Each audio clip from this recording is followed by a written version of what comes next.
3 minutes before the college entrance exam, my mother sent a text message: "If I'm gone, you must live well."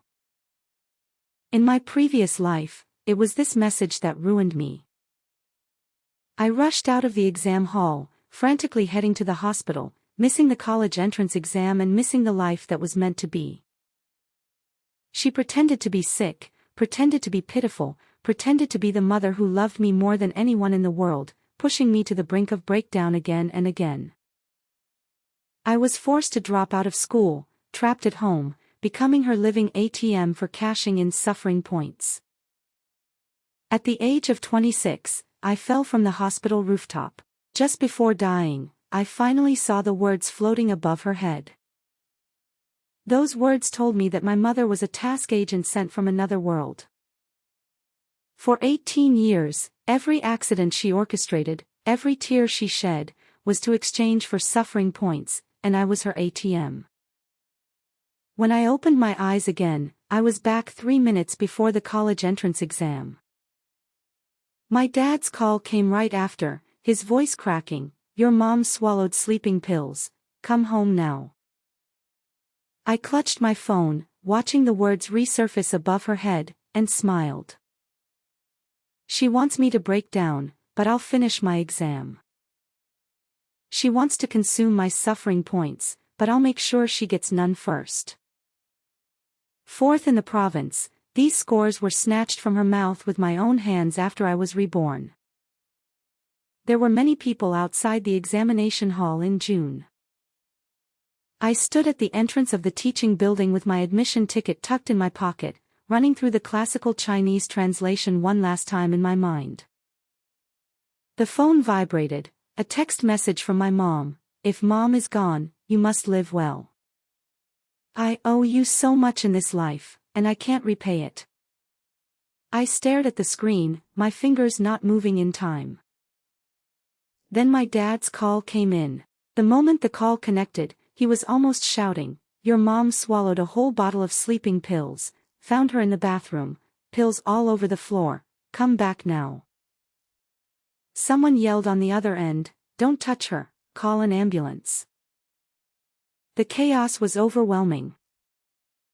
In my previous life, it was right here that I broke down. I didn't even have time to explain to the invigilator. Clutching my admission ticket, I ran straight for the school gate. Of course, she didn't die that day. She only had her stomach pumped, lying weakly on the hospital bed, clutching my hand and crying. But my college entrance exam was completely ruined. Later, I was blamed by all my relatives for being unreasonable, pitted by the school, resented by my father, and trapped by her.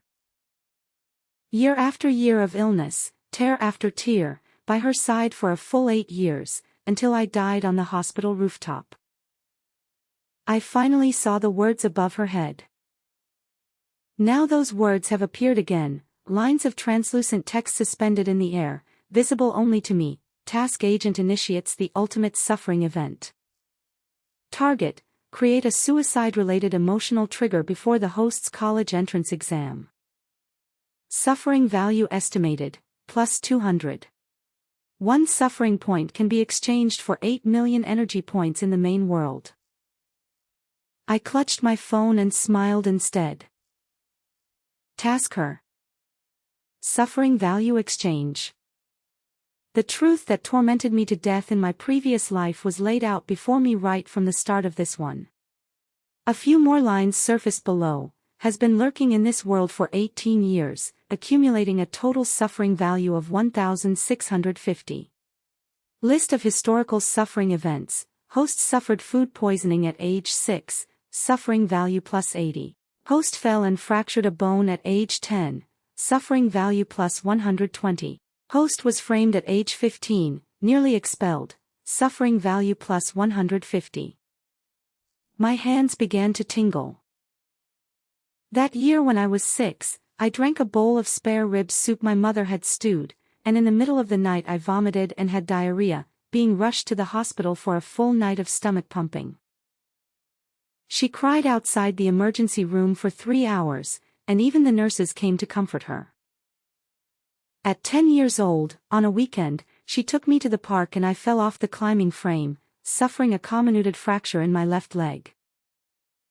She knelt before my hospital bed, saying she hadn't held me properly, that she didn't deserve to be a mother. At 15, someone stuffed a valuable silver bracelet into my school bag, and the homeroom teacher accused me of stealing, nearly giving me a disciplinary record. She rushed to the school and made a scene, demanding justice for me, sobbing and weeping bitterly. In the end, although the truth was finally uncovered, the rumor of stealing followed me for an entire semester. Every single thing, every incident I thought was an accident in my previous life, I didn't learn the truth until the very end of my life. In this life, they were laid out before me in advance, all of it was her doing. The floating texts continued to scroll.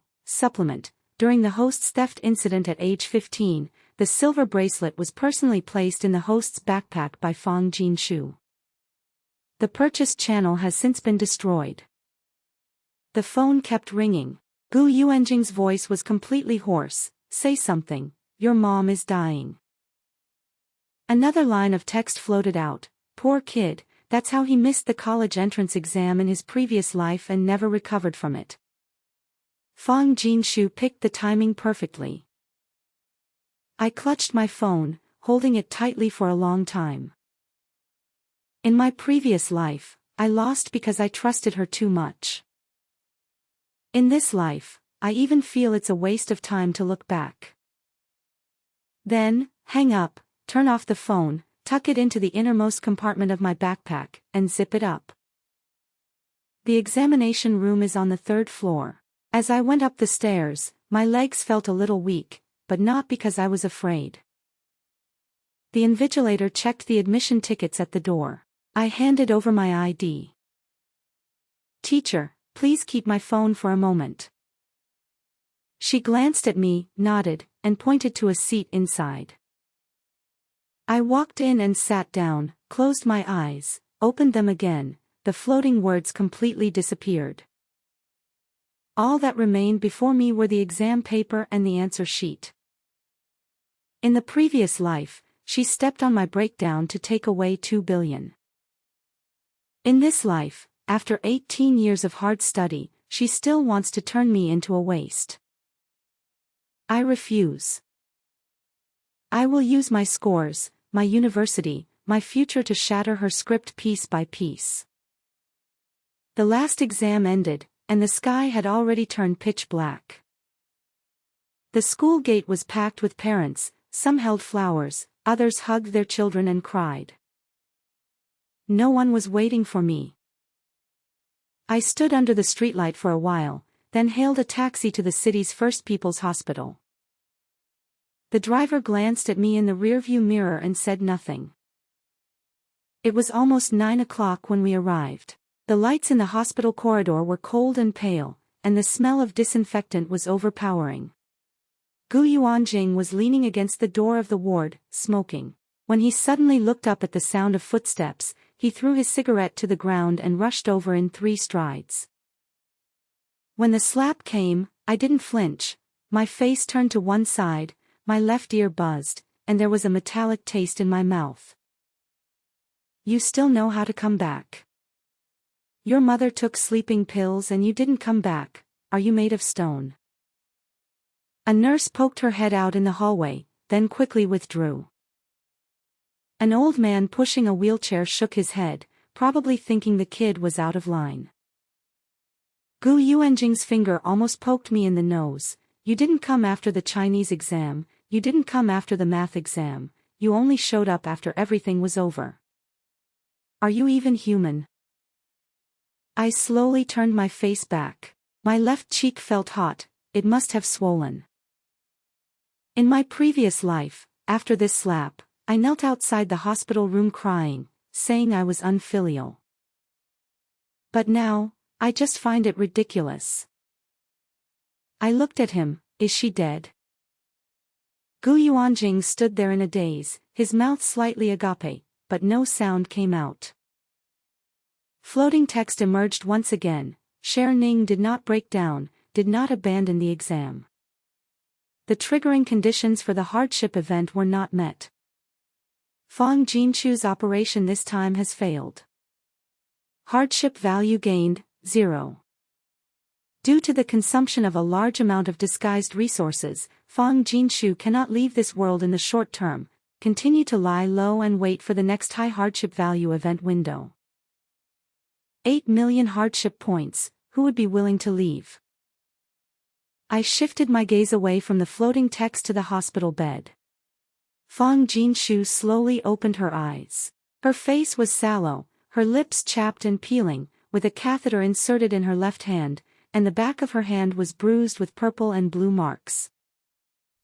The moment she saw me, her eyes welled up with tears. Ning Ning, you're here. She struggled to raise her right hand toward me, her fingers trembling. Mom thought I'd never see you again. Gu Yuanjing quickly leaned in to support her. Don't move, the doctor said your stomach has been pumped, and you shouldn't get agitated now. Fang Jinshu shook her head, tears streaming down, her voice breaking in her throat. Ning Ning, come here, let Mom look at you. I didn't move. Her hand hung in midair, paused for 3 seconds, then slowly withdrew and rested on the blanket. Her shoulders began to tremble. It's Mom's fault. Mom shouldn't have done something foolish during your exam.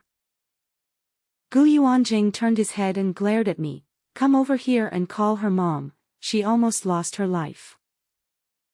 I ignored him. I looked at Fang Jinshu, watching how every tear rolled down, how her lips trembled, how she performed weakness and guilt down to the very tips of her eyelashes. Last time, she tricked me into kneeling by her hospital bed, swearing I would never leave her again.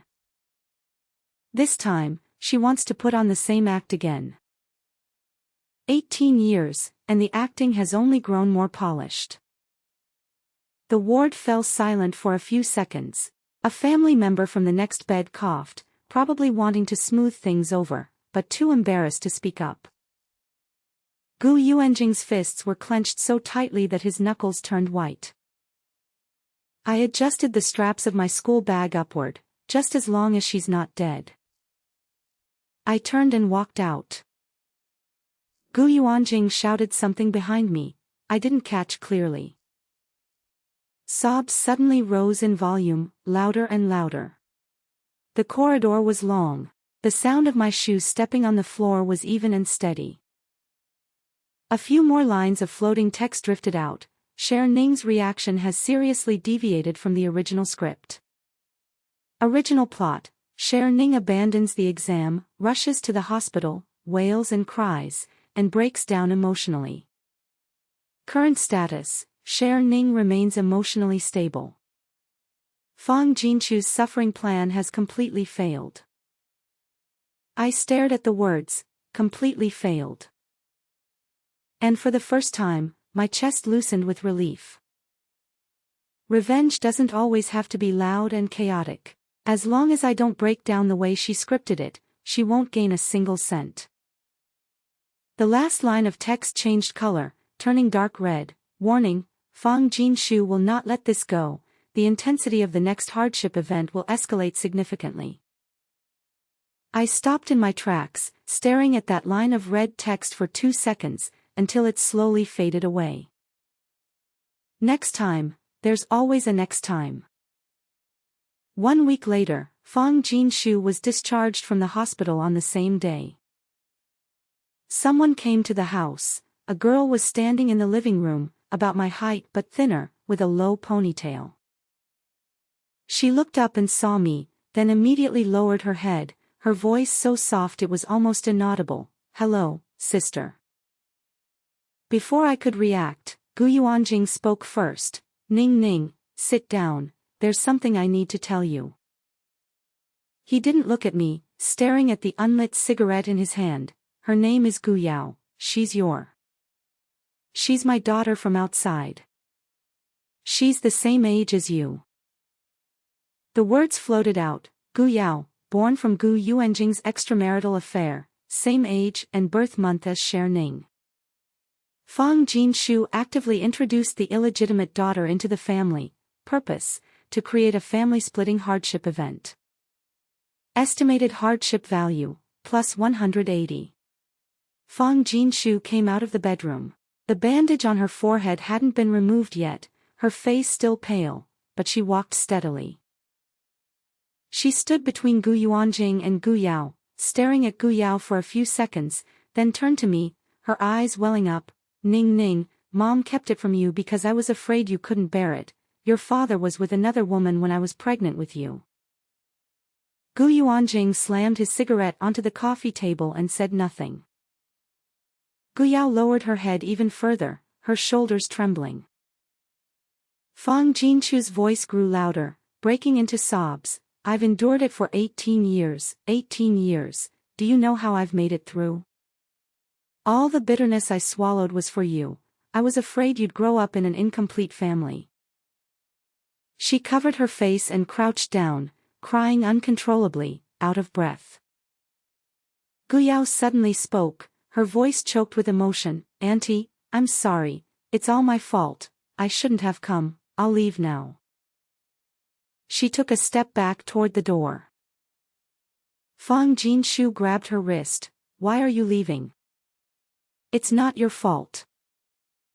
She looked up at Gu Yuanjing, her face covered in tears. It's him who's wrong, to everyone. They sang in unison. The rhythm was perfectly synchronized.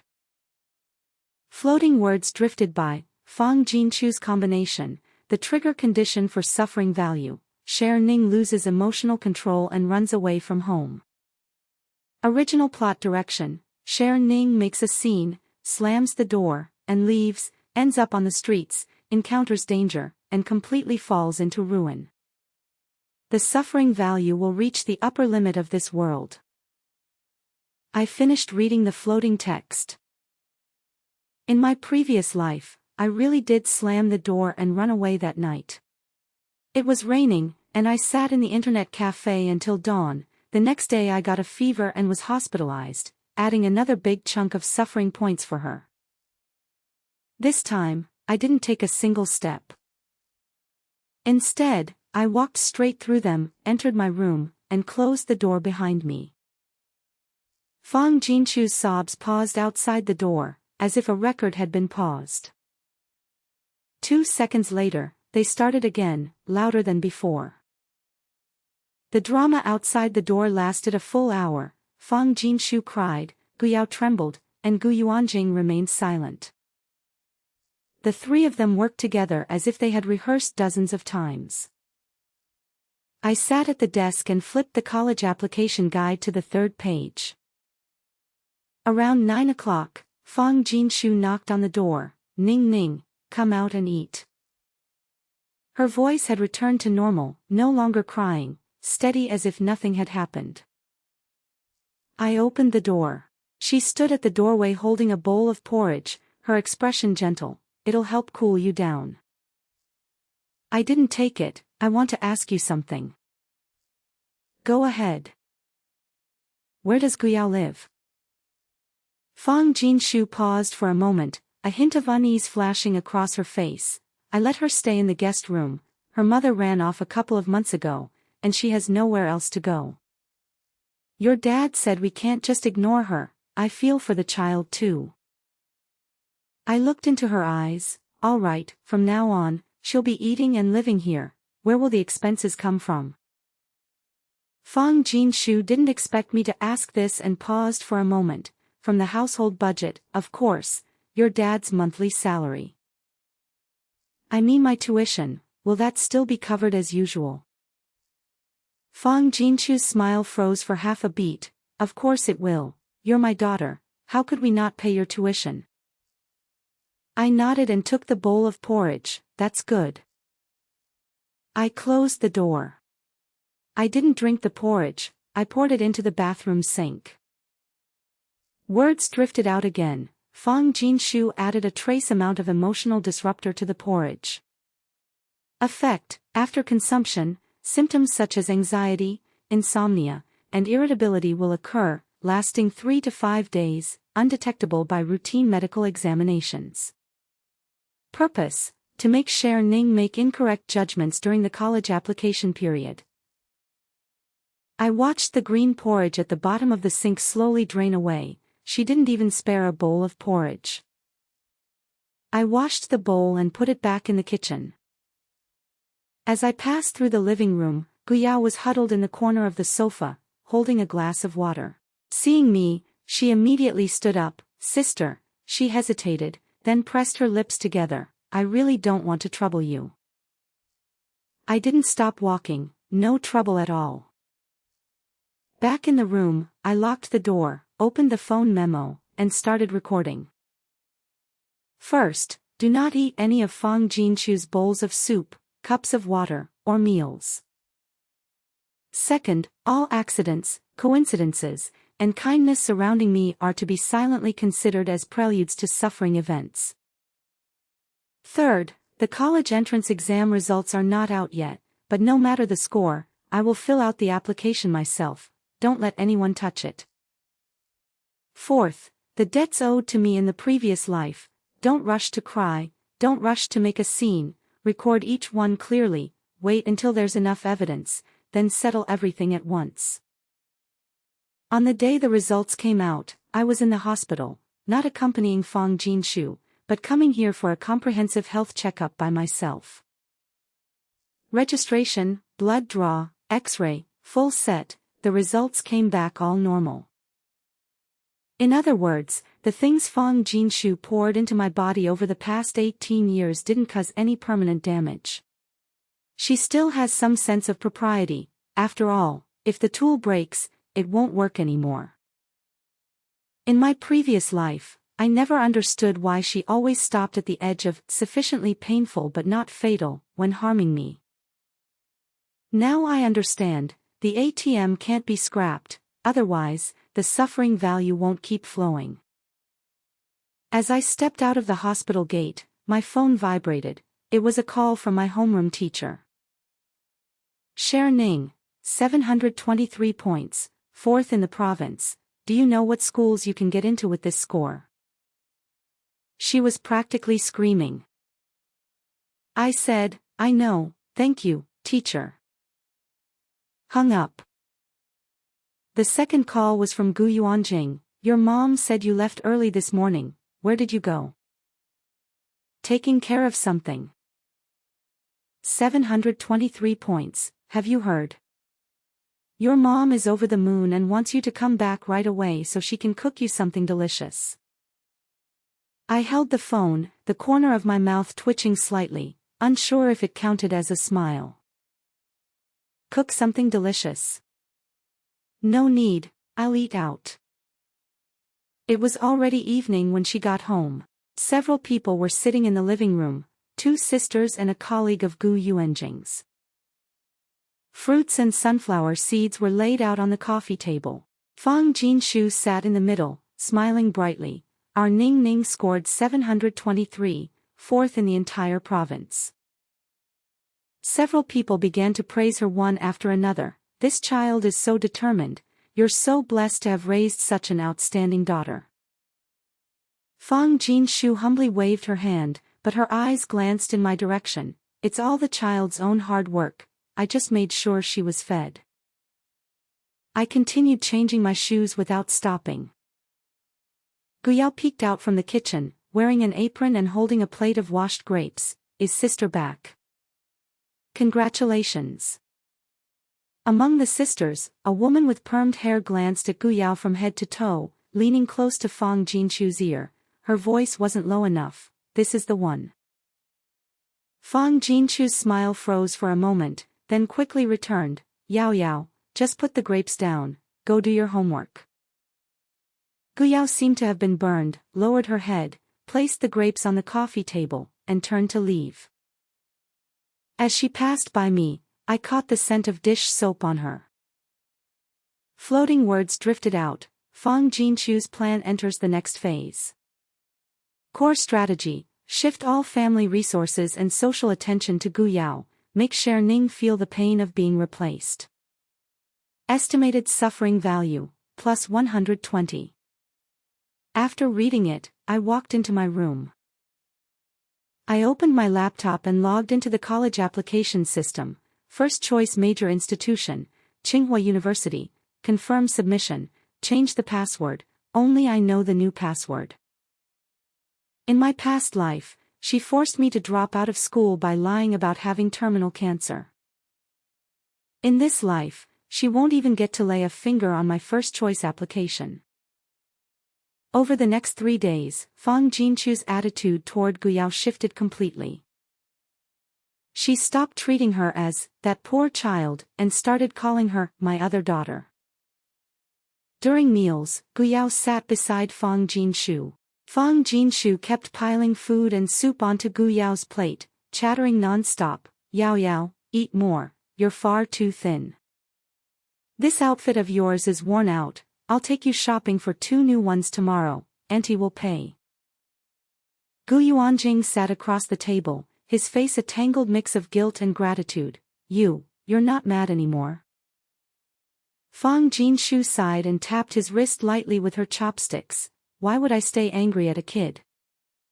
None of this was her fault, but I haven't forgotten what you did." Gu Yuanjing shrank his neck and said nothing more.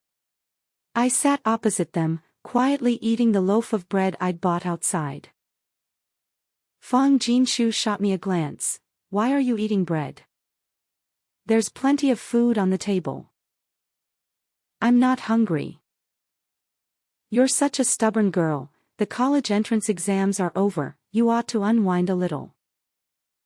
She turned back to Guyao, her tone warm and affectionate like a birth mother's. "How did you score on the college entrance exam?" Guyao set down her chopsticks and mumbled softly, 561 points. Fang Jinshu let out a surprised exclamation. 561 is a solid score, that's more than enough for second-tier undergraduate universities. Take your time picking schools, and Auntie will help you sort through the options. Gu Yuanjing nodded in agreement. "Exactly right, I'll ask people to give you advice on your choices." Not a single person bothered to ask what university I'd listed as my first choice.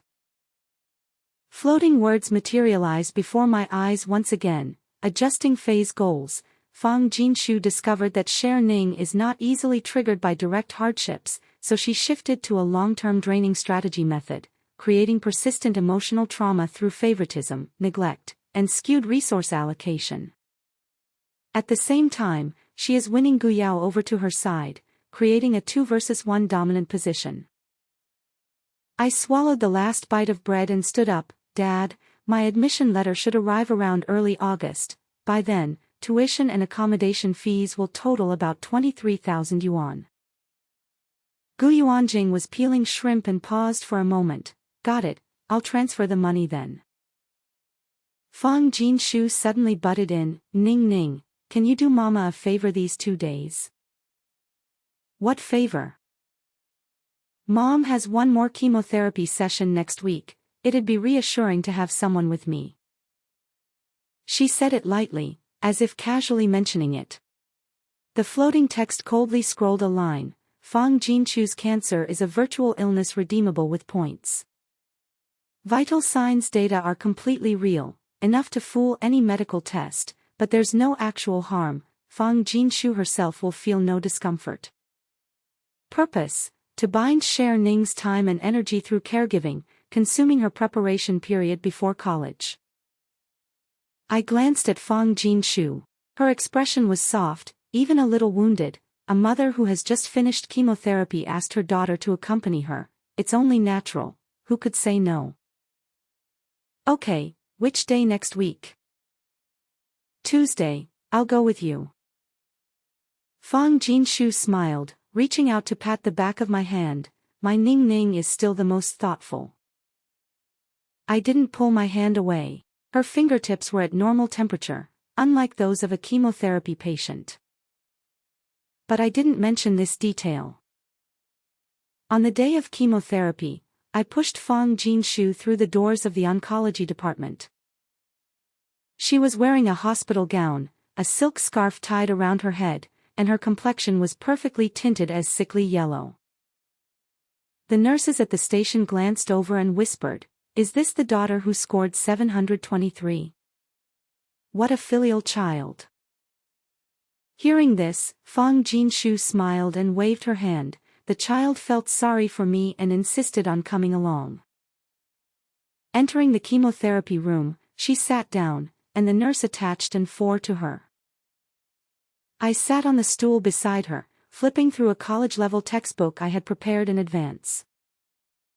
Fang Jinshu closed her eyes, occasionally furrowing her brow, her breathing deliberately uneven. After a few minutes, she suddenly spoke. Ning Ning, Mom wants to discuss something with you. Go ahead.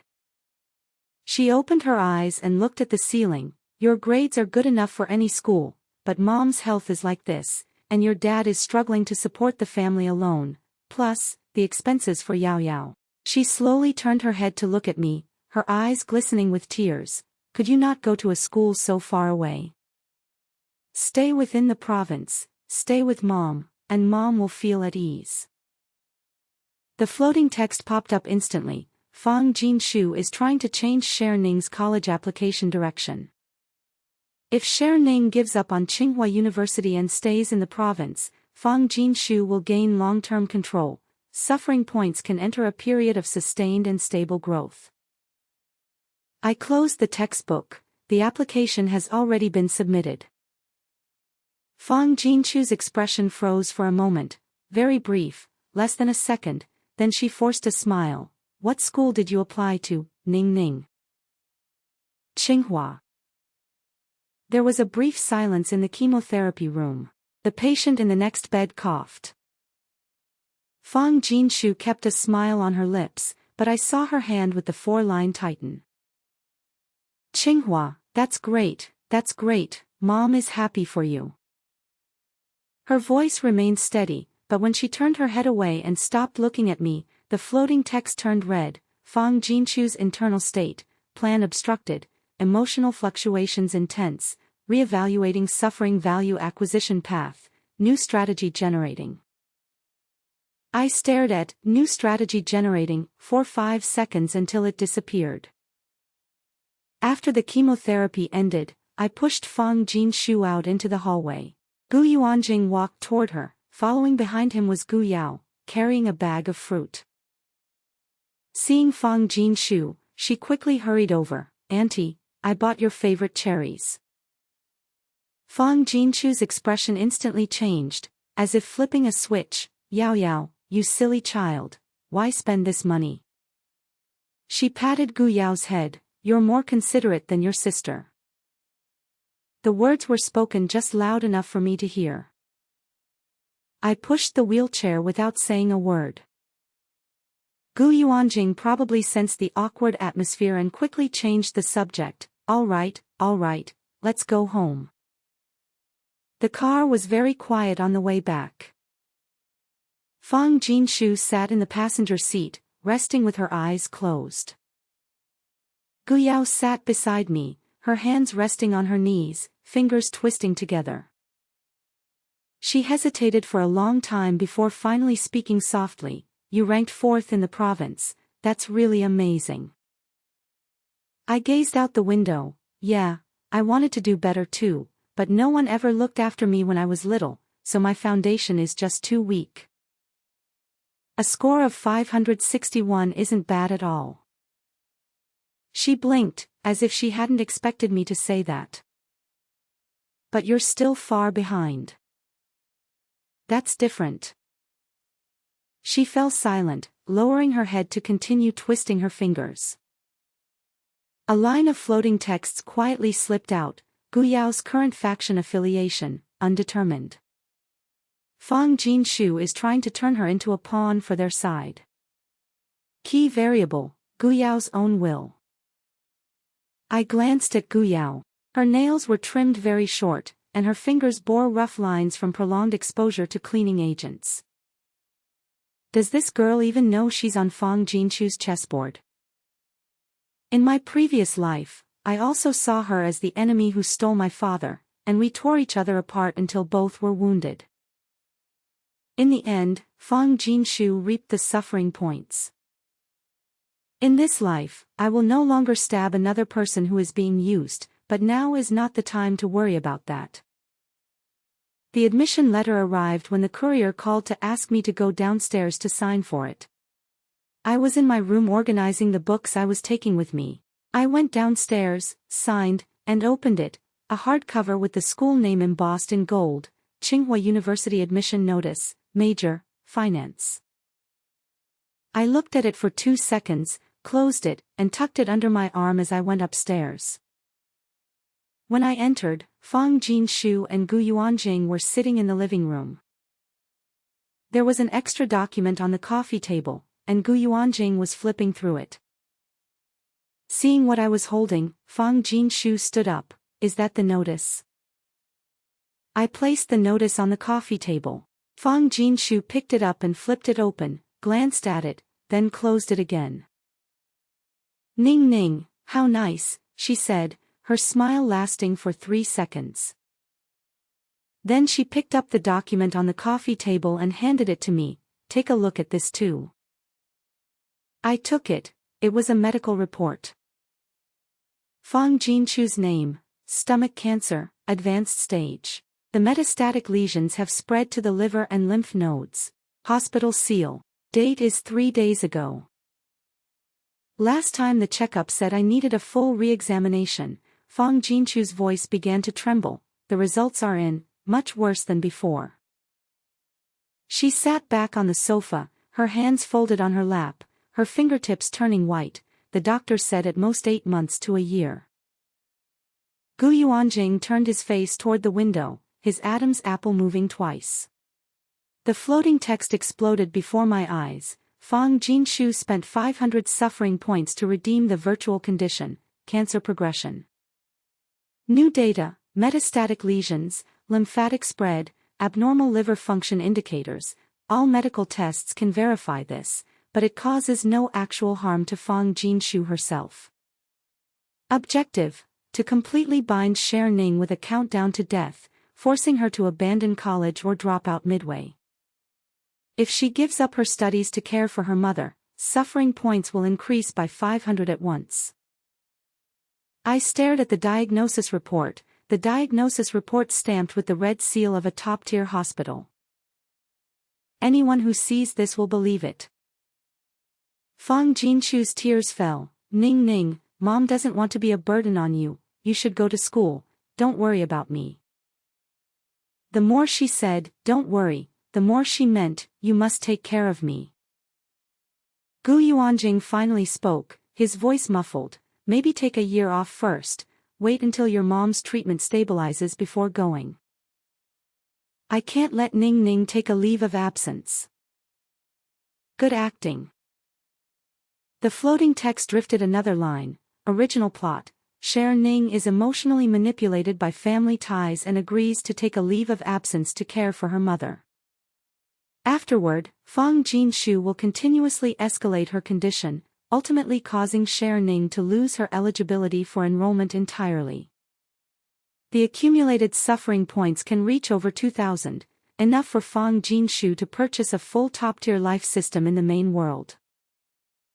Guyao didn't know when she had come out of her room and was now standing at the corner of the hallway. She glanced at Fang Jinshu, then at me, her lips moving slightly, but she said nothing. I placed the medical report back on the coffee table and picked up the admission notice. Mom, you focus on getting better, I'll keep going to school. Fang Jinshu's sobs paused for a beat. Your school starts on August 20th, there are still 23 days, I can stay with you for these 23 days, but on the first day of school, I'm leaving. In my past life, it was this diagnosis report that made me give up my admission. In this life, I watched the same trap being laid out on the coffee table with my own eyes. I won't fall into it again. The living room fell silent for a full 5 seconds. Fang Jinshu's mouth hung open, tears still clinging to her face. Gu Yuanjing looked at her, then at me, unsure whose side to take. I turned and went back to my room. When I closed the door, I heard Fang Jinshu's sobs start up again, louder than before. why is this child so heartless? I'm about to die, and she still wants to leave. I sat on the edge of the bed, pressing the acceptance letter against my knee. The golden embossed characters on the red cover reflected the light from the desk lamp. This is mine, no one can take it away. 1 week before school started, things changed. When I came back from outside, I found 2 extra people in the house. One was Fang Jinchu's elder sister, Fang Jinhua. The other was Fang Jinchu's mother, my grandmother, Fang Xiuyi. The elderly woman in her 60s sat in the center of the sofa, her graying hair neatly combed, clutching a string of prayer beads in her hand, her face ashen. When she saw me enter, she didn't offer me food or water. Her first words were to set the tone. Ning Ning, did you know your mother has cancer? I know. You know, and you still want to leave. You still want to go to Tsinghua. Fang Xiuyi slammed her prayer beads onto the coffee table. Your mother is dying. As her daughter, you're not staying to take care of her, but running off to study so far away. Have you no conscience? Fang Jinhua chimed in from the side, her tone sharp and grating. Ning Ning, I'm not trying to lecture you. Do you know how much your mother has suffered for you in this life? Have you forgotten how she cried when you were sick as a child? Now that she's dying, are you just going to walk away? Fang Jinshu sat at the far end, not speaking, just bowing her head and shedding tears. Floating words drifted out. Fang Jinshu brought in reinforcements, strategy upgraded, moral encirclement, apply pressure through the family group, create a filial impiety label, and force Sher Ning to back down. Fang Xiuyi and Fang Jinhua were both ordinary people, deceived, truly believing that Fang Jinshu had cancer. They were not participants in the mission. I stood at the entrance, not changing my shoes. Fang Xiuyi continued to shout, I'm telling you, if you dare to leave, you're no longer my granddaughter. After your mother passes, don't come to cry, don't come to kneel, don't come to burn paper. As she said this, she started crying herself, clutching Fang Jinshu's hand. Jinshu, you've had such a hard life, married a useless man, raised a thankless daughter. Fang Jinshu leaned against her shoulder, trembling all over from crying. Gu Yuanjing stood at the balcony door, smoking one cigarette after another, neither participating nor stopping. Gu Yao huddled at the door of her own room at the end of the hallway, her face pale. I changed my shoes and walked to the coffee table, picked up my own cup, and poured myself some water. Fang Xiuyi glared at me. What are you trying to do? I took a sip of water. Grandma, are you saying you want me to drop out of school? What do you think? Your mother is almost dead. After dropping out, what do you mean after? After dropping out, who will cover mom's medical expenses? Will you pay? Or will dad pay? Fang Xiuyi was stunned. Fang Jinhua pursed her lips. I put down the cup. Chemotherapy costs between 40,000 to 60,000 per course. Targeted drugs cost 20,000 to 30,000 a month. If surgery is needed later, it will start at 150,000. My dad earns 8,000 a month. Gu Yao still has to go to college. I've taken a leave of absence from school. Besides serving water and feeding medicine, what can I do to help pay for her medical expenses? The living room fell silent. Fang Xiuyi opened her mouth. Fang Jinhua turned to look at Fang Jinshu. Fang Jinshu's tears were still on her face, but I saw her eyes shift slightly. Her lips moved, about to say something. I spoke first. Besides, Tsinghua offers a full scholarship, 60,000 yuan per year. If I get it, the extra money each year can help cover mom's medical expenses. If I drop out and stay at home, I won't get a single cent. Fang Xiuyi's expression changed. 60,000, that number was very concrete and real to her. Fang Jinhua's mouth also closed. Fang Jinshu lowered her head, her fingers twisting the corner of the bedsheet, saying not a word. Floating words drifted by. Cher Ning broke the core logic of the moral siege. Fang Jinshu temporarily lost control of the discourse, but the strategy was not completely ineffective. Fang Jinshu still had subsequent arrangements. The last line turned red. On the first day of school, Fang Jinshu will launch one final counterattack, specific method unknown. I put the cup in the sink and returned to my room. As soon as the door closed, I heard Fang Jinshu start crying again outside. Fang Xiuyi's voice also rose, but much quieter than before, as if she had lost her strength.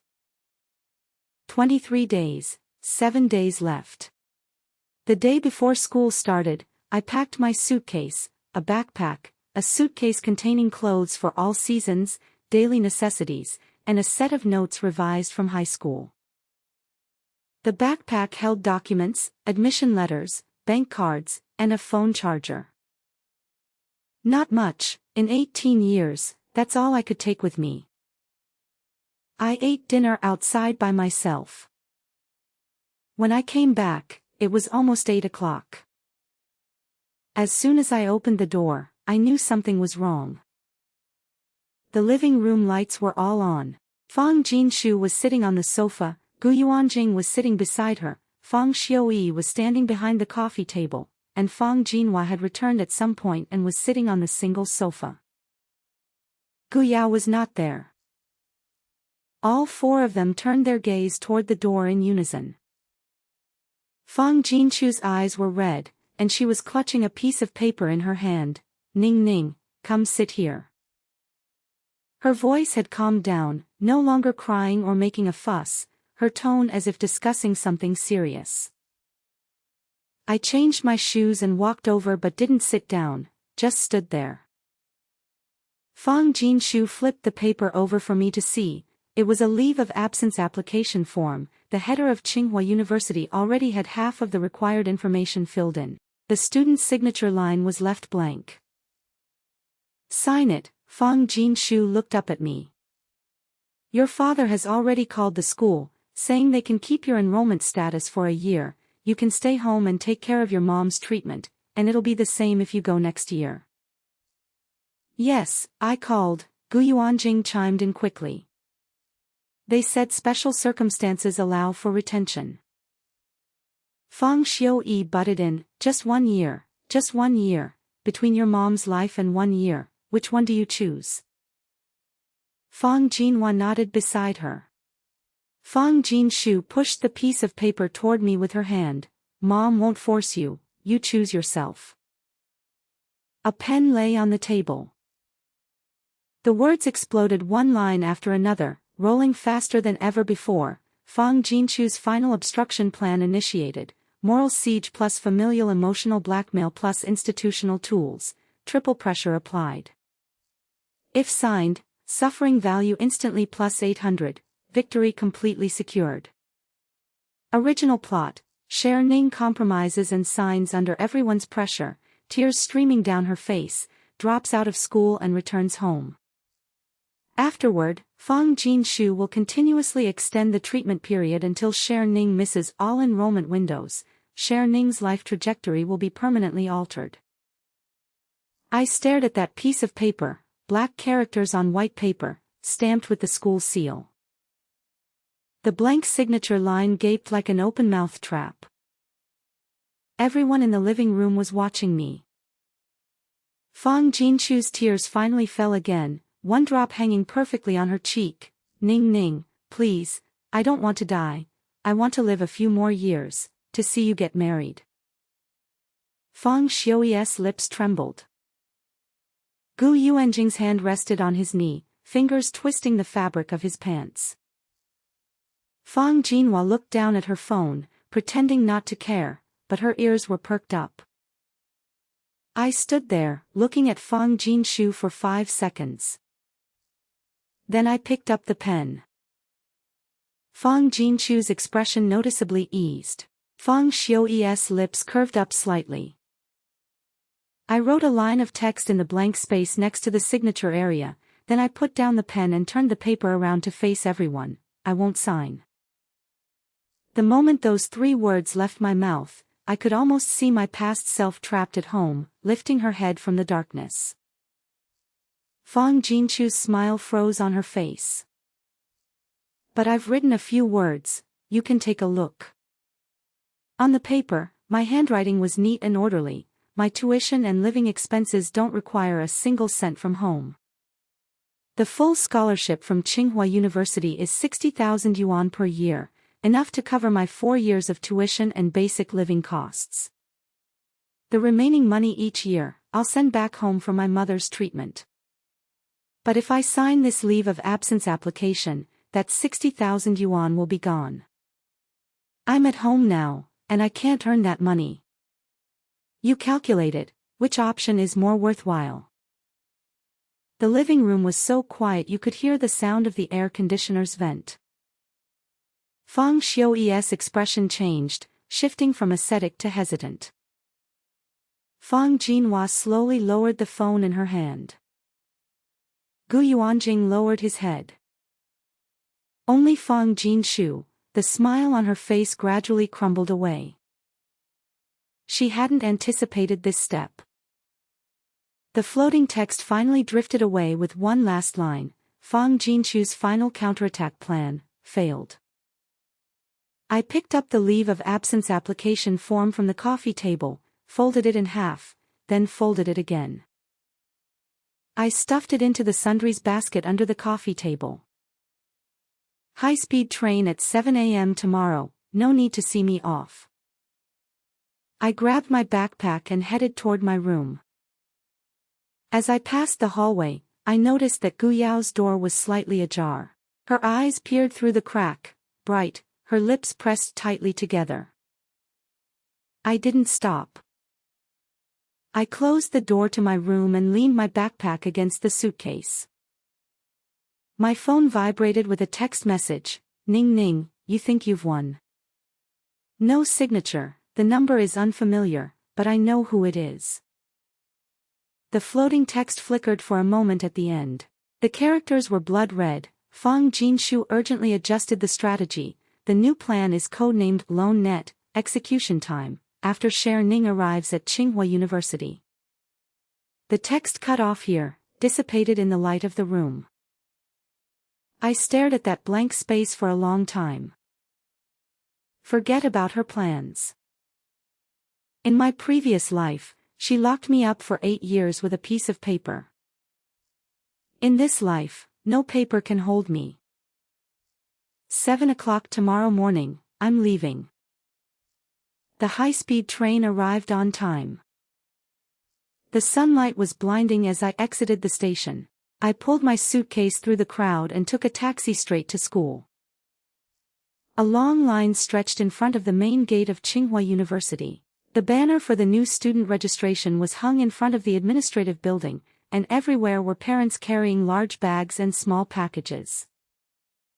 I was the only one, no one came to see me off.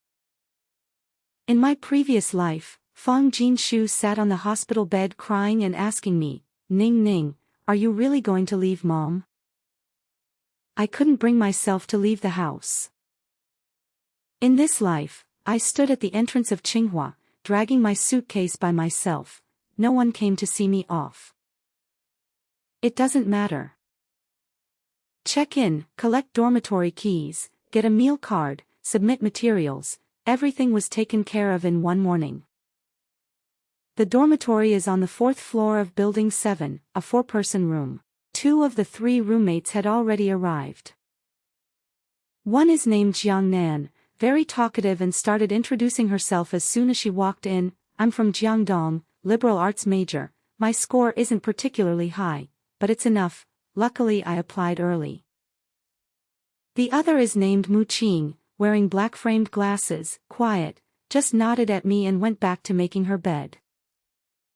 I chose the lower bunk by the window and stuffed my suitcase inside. My phone vibrated. Gu Yuanjing sent a message. Have you arrived? Yes. No reply after that. After organizing my things, my phone vibrated again on the way downstairs to eat. An unknown number. Did your check-in go smoothly?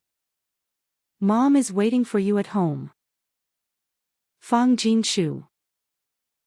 I took a screenshot of the message and saved it in my notes, then locked the screen. Floating characters drifted at the cafeteria entrance. Fang Jinshu's remote phase initiated. Code name, Lone Net, Phase 1. Cut off sharing social support in the new environment. Specific methods not yet deployed. Currently collecting target environment information. I carried my tray and found a corner to sit down. A boy sat across from me, typing on a laptop. He glanced up at me, then looked back down. 1 minute later, he looked up again. Freshman? Yeah, from the School of Finance. Yeah, me too. Sophomore. He turned his laptop around to show me the screen. The student union is recruiting new members. Interested? I glanced at the screen. No, thanks. He let out a sound and didn't ask further. On the way back to the dorm after dinner, Jiangnan caught up with me. Ning, where are you from? From Heian province. Oh, that's so far away. Didn't your family come to see you off? No. Then you're really amazing, going it alone like that. She casually hooked her arm through mine. Come on, let's go explore the campus tonight. I saw on the map there's a lake. I didn't refuse. This carefree enthusiasm made me feel relaxed. Back in the dorm at night, the fourth roommate arrived, a girl wearing designer sneakers, with permed hair and matte red lipstick. She stood in front of her bed, glanced around the dorm room, and frowned slightly. Hello, I'm Song Wani. Her tone was polite, but her chin was held high. She opened 2 suitcases, hung up the clothes inside, and piled the rest directly on top of the cabinet. Jiangnan leaned in. Wow, you have so many clothes. This jacket looks really nice. Song Wani smiled but didn't respond. Her gaze fell on the old suitcase on my bunk, lingering for a second, then she looked away. That second was very brief, but I saw it. The floating words are very quiet now, nothing is drifting. What's coming will come, no rush. The first week of school, everything is normal. Attending classes, eating, returning to the dormitory. I got a library card and went to the study hall every evening until closing time. I've already checked the scholarship evaluation criteria, GPA, ranking, published papers, competition awards, and social practice, weighted according to proportion. Freshmen can apply for the first-class scholarship, with very few spots available, requiring a GPA in the top 5%. This is my livelihood, no mistakes can be made. On Friday afternoon, the academic advisor notified us of the freshman orientation for the School of Finance. In the lecture hall, over 200 people from the grade had arrived. I didn't really listen to what the dean said for 10 minutes. I remembered one thing. At the end of the first semester of freshman year, there was a school-wide Emerging Talent Forum competition, and those selected would directly receive bonus points for comprehensive evaluation. The bonus points for comprehensive evaluation directly affect scholarships. In other words, it's a shortcut. I was walking at the back when the meeting ended. The first 3 rows were occupied by the student council members, and someone called my name as I passed by. Are you Ning? I turned around, a girl with a high ponytail, wearing light makeup and a white blazer, her name tag read, Student Council President, Jean Yinka. She walked over with a smile, her voice warm and friendly. I heard you're the 4th place student from Heian province this year, yes? That's amazing, the dean was just mentioning you in the office, saying our department got a promising talent this year. After saying this, she paused and gave me a once-over. Do you want to join the student council? I'm sure the vice chair for the academic department. No, thank you. Why not? My schedule is full. She let out a smile unchanged. If you need anything, just let me know. She walked away. A boy beside me whispered to his friend, she's fourth in the province, pretty impressive. I didn't pay attention. I gathered my things and left the classroom. On the way back to the dorm, my phone vibrated again. Fang Jinshu, Ning Ning, how has your week been? Mom had chemotherapy today and vomited 3 times. Followed by a photo. She was sitting on the hospital bed, her face sallow with an 4 catheter inserted in the back of her hand. The angle was well chosen, it just happened to capture the vomit basin on the bedside table. I enlarged the photo and stared at it for 2 seconds, the type of 4 catheter, the style of the hospital gown, the ward number plate, all of them matched the configuration of the city's first people's hospital. But I know that when she sat on that hospital bed, nothing was wrong with her body. Every time she vomited, it was an act. Every photo is carefully angled material. Floating text drifted across a line. Fang Jinshu continues to output illness information. Purpose, to maintain Cher Ning's guilt value. Guilt value does not trigger suffering value, but can serve as an amplifier for subsequent suffering events. I didn't reply to the message. Entering the dorm, Jiang Nan was lying on the bed scrolling through short videos. Cher Ning, you're back. Song Wani just said she's treating us to barbecue tonight. Coming? I'm not going, I'm heading to the library. You're really pushing yourself too hard. Mu Qing glanced at me from behind her glasses, her lips twitching slightly. She's saving up for a scholarship. Jiang Nan let out a soft exclamation. How much is the first prize again? 60,000. 60,000 a year, that's quite a lot. Song Wani came out of the bathroom, still drying her hands. Hearing the number, she paused mid-motion. 60,000 a year, that's quite a lot. She hung the towel back up and opened the wardrobe to pick out a dress for the evening. Let's go, I made a reservation. If we dawdle any longer, we'll be late. Jiang Nan jumped up to change her clothes. Mu Qing hesitated for a moment, then followed along. I was the only one left in the dorm. I turned on the desk lamp and opened Introduction to Finance. The phone screen is still lit, with Fang Jinshu's photo stuck in the chat window. I flipped the phone over, green side facing down. The first semester of freshman year passed quickly. In mid-October, the topic selection notice for the new talent forum was released. Each person submits one research topic. After the initial review by the professor panel, those who advance will enter the defense round. 8 candidates will be shortlisted, with first, second, and third prizes ultimately awarded. The first prize adds 10 points to the comprehensive evaluation, creating a significant lead. I spent 3 days writing a research proposal focusing on the empirical analysis of household debt structure among residents in small and medium-sized cities, with data collected from 2 weeks of field research I conducted during the summer in Heian Province. The data is real. At the time, my mom was undergoing chemotherapy in the hospital. I'd accompany her in the mornings, and in the afternoons I'd carry my questionnaire to stand outside communities and banks. She probably thought I was just going out for some fresh air. She didn't know that during those 2 weeks, I had filled out more than 400 valid questionnaires. On the day of submitting the topic, the counselor announced in the group, a total of 47 topics have been received for this newcomer forum. The preliminary review results will be announced next week. Thursday evening, I was doing homework in the library when the phone vibrated. Guyao's message, Big sister, are you busy? I replied, speak. Mom, it's Fang Jinshu, she's been in a bad mood these past 2 days. What happened? She had an argument with Dad. She said you didn't even call or reply to a single message while you were at school. Did she tell you that? Yeah, she asked me to tell you she misses you. I stared at the screen motionless.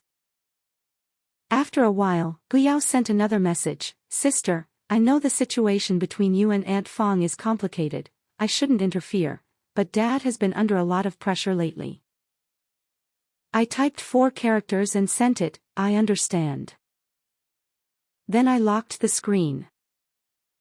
The floating text drifted out under the dim light of the library. Fong Jinchu's second phase deployment. Convey emotional messages through Guyao to indirectly apply pressure. Simultaneously, tests Guyao's level of usefulness. Guyao's current state, passive messenger, not yet fully coerced. I closed the notebook. If Fong Jinshu could turn Guyao into her mouthpiece, then I would no longer have a neutral person at home.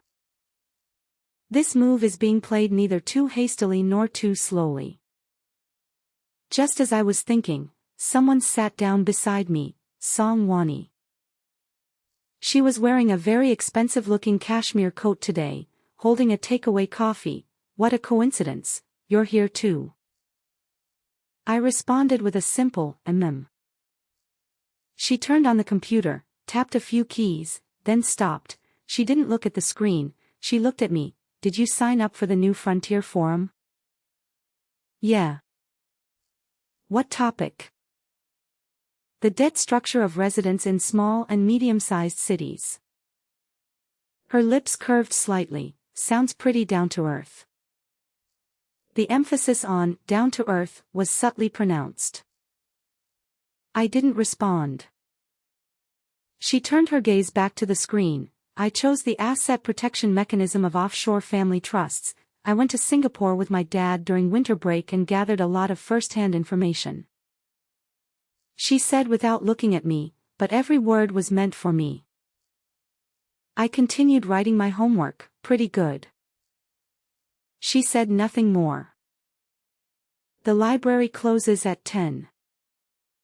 On the way back to the dorm, Jiangnan arrived before us and was sitting on the bed eating potato chips. Have you heard? This year's new talent forum has invited a big name from outside as a judge, the general manager of some fund company.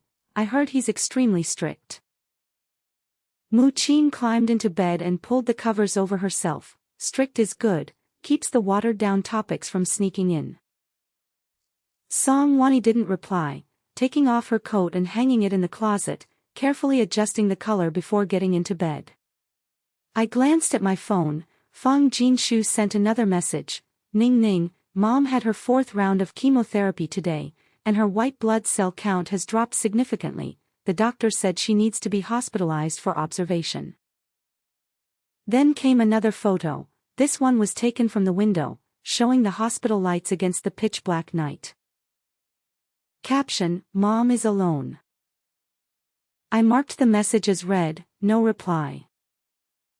Turned off the light. Before closing my eyes, the floating text lit up with the last line. Fong Jinshu's emotional pressure frequency is encrypted. Prediction: if Sher Ning continues to show no response, Fong Jinshu will escalate to the 3rd stage within 2 weeks.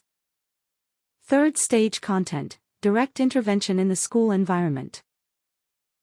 I closed my eyes.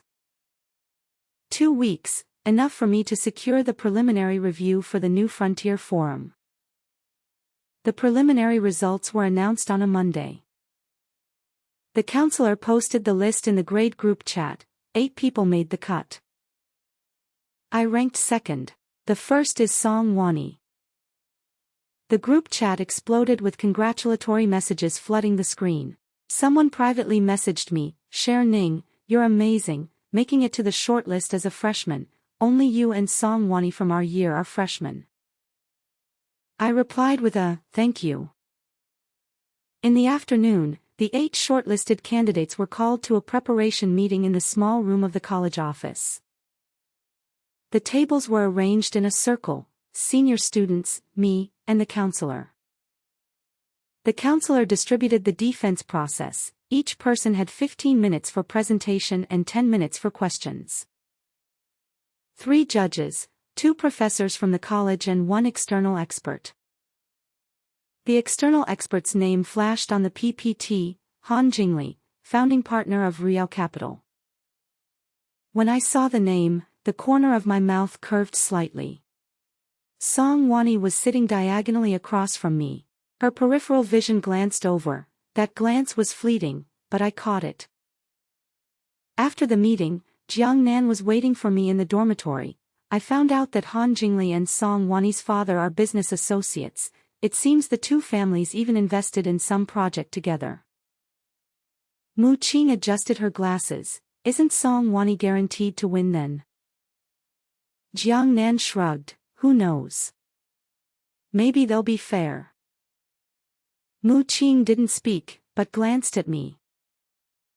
I sat at my desk and began organizing my defense presentation. I went over the raw data from over 400 questionnaires, cross-tabulations, regression results, and charts, all of them again. At 11 p.m., my phone vibrated. It wasn't Fang Jinshu, it was a call from an unknown number. I answered it. On the other end was a woman's voice, middle-aged, gentle, and polite. Is this Cher Ning? Yes. Hello, I'm a staff member from the Tsinghua University Alumni Foundation. We noticed that you are a high-scoring student in this year's college entrance exam from Heian Province and would like to discuss a support program for new students with you. What program? Our foundation selects a few new students each year who come from less privileged backgrounds but have outstanding academic achievements, providing them with additional living allowances and mentorship resources. Your name is on our candidate list. We'd like to schedule an in-person meeting with you at our office this week to learn more about your situation. Would that be convenient? I didn't agree right away. May I ask, how did you learn about my family situation? There was a brief pause on the other end.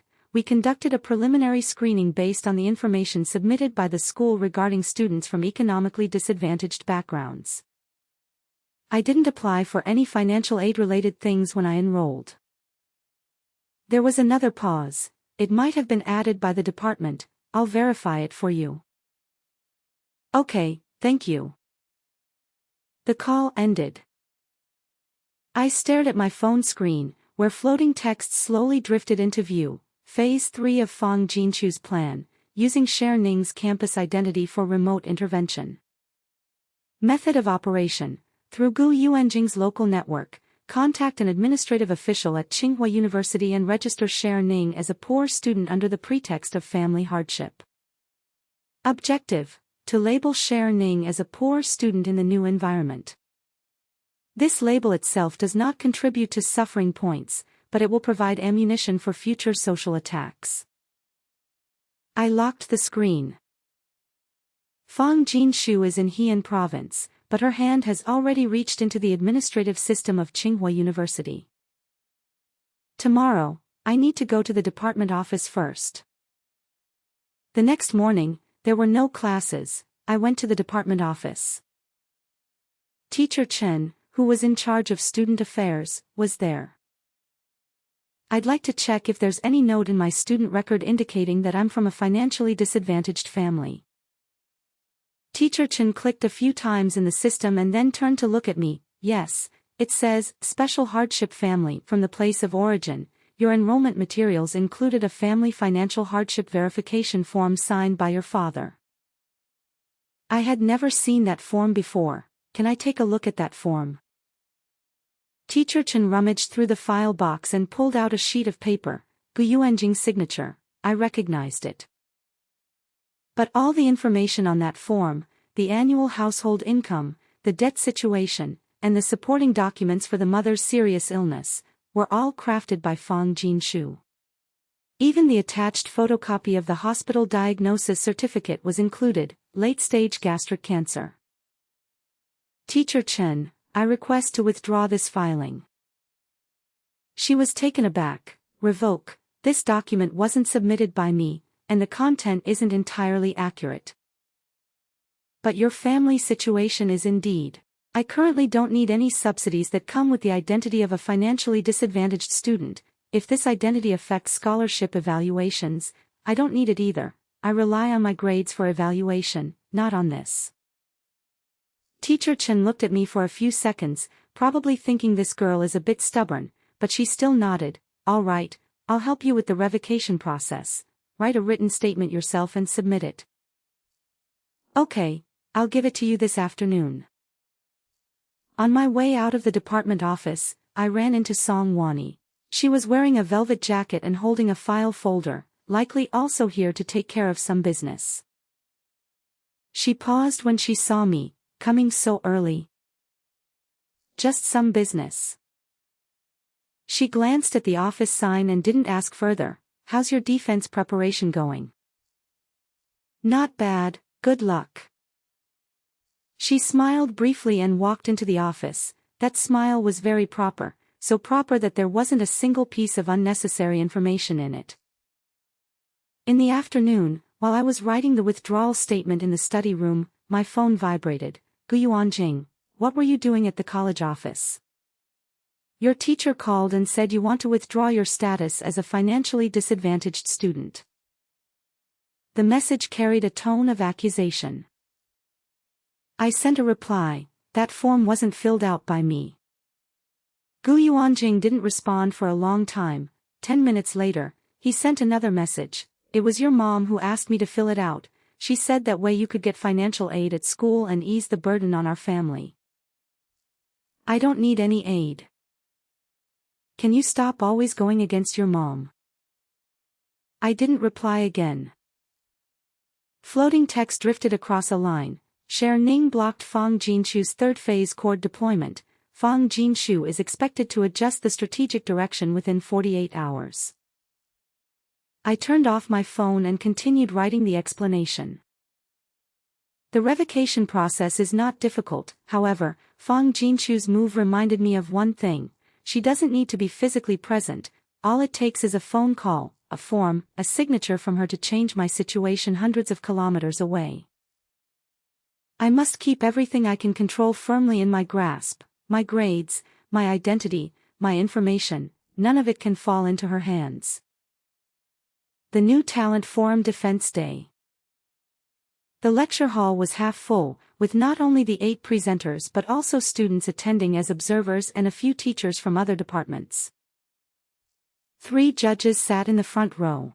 I had seen 2 of the professors from our own department, one with gray hair, the other younger, both wearing the emblem of the School of Finance. The third person, Han Jingli, was about 50 years old, dressed in a sharp suit, sitting upright with a stack of printed topic summaries placed in front of him. The defense was conducted in order of student ID numbers. The first senior's topics were conventional, some focused on cross-border exchange rates, others on digital payments. When Han Jingli commented, his tone was calm, occasionally mentioning things like, the data sample is too small, or, the logical chain isn't quite complete, polite but unyielding. The 7th one is me. I walked up to the podium and opened the PowerPoint.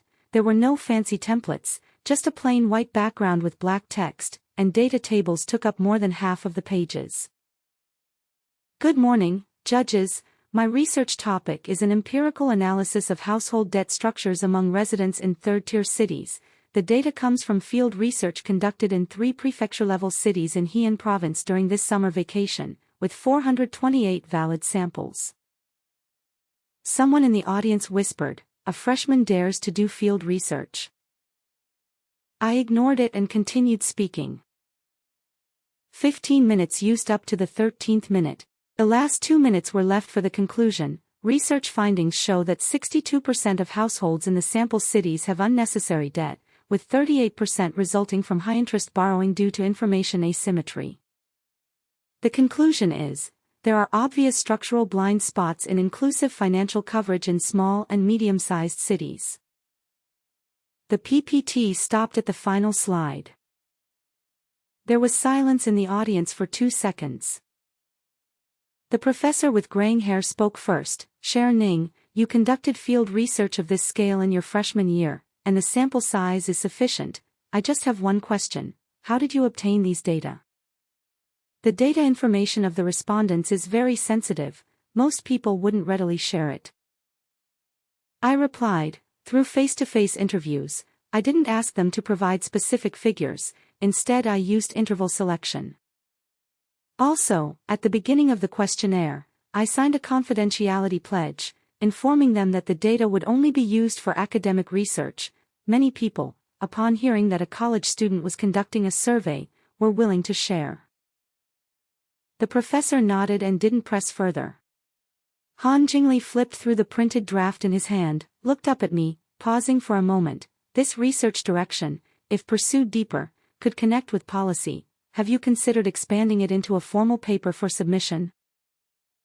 Yes. Which journal are you targeting? An interdisciplinary field of regional economics and inclusive finance. There are several core journals in China currently soliciting such submissions. His eyebrows twitched slightly, but his tone remained unchanged. Preparing to submit to a core journal in your freshman year, if the topic is strong enough, it makes no difference whether you're a freshman or a senior. Someone in the audience drew in a sharp breath. Han Jingli stared at me for 2 seconds, a barely noticeable curve forming at the corner of his mouth. The next person was Song Wani. She walked onto the stage with a steady gait, opened her PowerPoint presentation, beautifully formatted, with sophisticated color schemes and smoothly nested charts. Good afternoon, esteemed judges. My topic is the asset isolation mechanism of overseas family trusts and its applicability analysis in China. The data comes from on-site visits in Singapore during this year's winter break, using desensitized case studies provided by 3 overseas trust institutions. The 15-minute presentation flowed seamlessly from start to finish. The reaction from the audience was more enthusiastic than during my round. The professor with graying hair praised her, saying she had a broad perspective. Han Jingli's questioning also went 2 more rounds than with me. Testmate Song Wani, your case data sources were directly provided by trust institutions. May I ask, when obtaining this data, did you approach them as a student or through other channels? Song Wani paused for a moment, very briefly. My father's company has business dealings with these institutions, and he helped facilitate the introduction. However, the data itself has been anonymized according to academic standards. Han Jingli did not press further, but he put down his pen. The defense ended, and the judges withdrew to deliberate. Half an hour later, the results came out. The counselor announced it from the podium. First prize, Sher Ning. Second prize, Song Wani. There was a moment of silence in the audience, then applause broke out. Jiang Nan, sitting in the 3rd row, clapped vigorously, while Mu Qing, seated beside her, adjusted her glasses with a slight smile curling at the corners of her mouth. Song Wani clapped 3 times, then stopped. Her expression didn't change, but her phone vibrated inside her bag. She glanced down at the screen, then quickly shoved it back in. When the show ended, I left through the side door. Han Jingli stood in the hallway, talking on the phone. When he saw me, he raised his hand, signaling for me to wait a moment. After hanging up, he took out a business card from the inner pocket of his suit. Sher Ning, right? Yes. If you want to dig deeper into your topic, you'll need larger-scale data and empirical support. I happen to have a team working on a regional economic project that's short-staffed. He handed me the card. Contact me if you're interested after the semester starts. I took the card. Thank you, President Han. He nodded slightly, then turned and left. On the business card were 4 words, Real Capital. On the way back to the dormitory, a line of floating text appeared. New variable detected. Han Jingli, founding partner of Real Capital, managing assets exceeding 20 billion. This individual has noticed Sher Ning and has signaled a direct intention to collaborate. Fang Jinshu is currently unaware of this matter, but Song Wani knows. I tucked the business card into the inner layer of my wallet. When we reached the dormitory door, Song Wani happened to arrive as well. She was carrying a takeout bag and stepped aside to let me go in first. She didn't say congratulations, didn't say anything else. She spoke only after entering the door. Did President Han give you his business card? Yes. He usually doesn't give business cards to freshmen. Really? Yes, never before. She placed the takeout on the table, unwrapped the chopsticks, sat down, and began to eat. She no longer looked at me. Her phone lit up beside her. A message popped up on the screen. The sender's note read, "Dad." She quickly turned it off. The results of the new talent forum spread throughout the department. It was already rare for a freshman to win first prize, let alone surpassing Song Wani.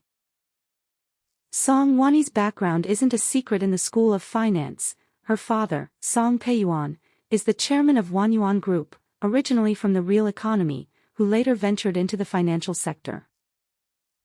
Those who know this background react differently when looking at the rankings. Some people deliberately let me hear them chatting in the hallway. Song Wani got second place despite having that kind of family background, shows the judges are really fair. Others whisper privately, does Sher Ning have some connection with Han Jingli? Otherwise, how could a freshman win? Whether these words reach my ears or not doesn't matter, I don't care. What I care about is something else. Tuesday afternoon, I went to the department office to pick up the receipt for the cancellation of my poor student registration. When Teacher Chen handed me the receipt, she added one more thing. Your registration has been cancelled, but the record in the school system still remains. That means, although you're no longer considered a poor student, the fact that you once applied can still be checked. I understand. When I left, I ran into Song Wani. This time she wasn't coming from the department office, she was exiting the counselor's office. Seeing me, she gave a slight nod, here for business. Just picking up a receipt.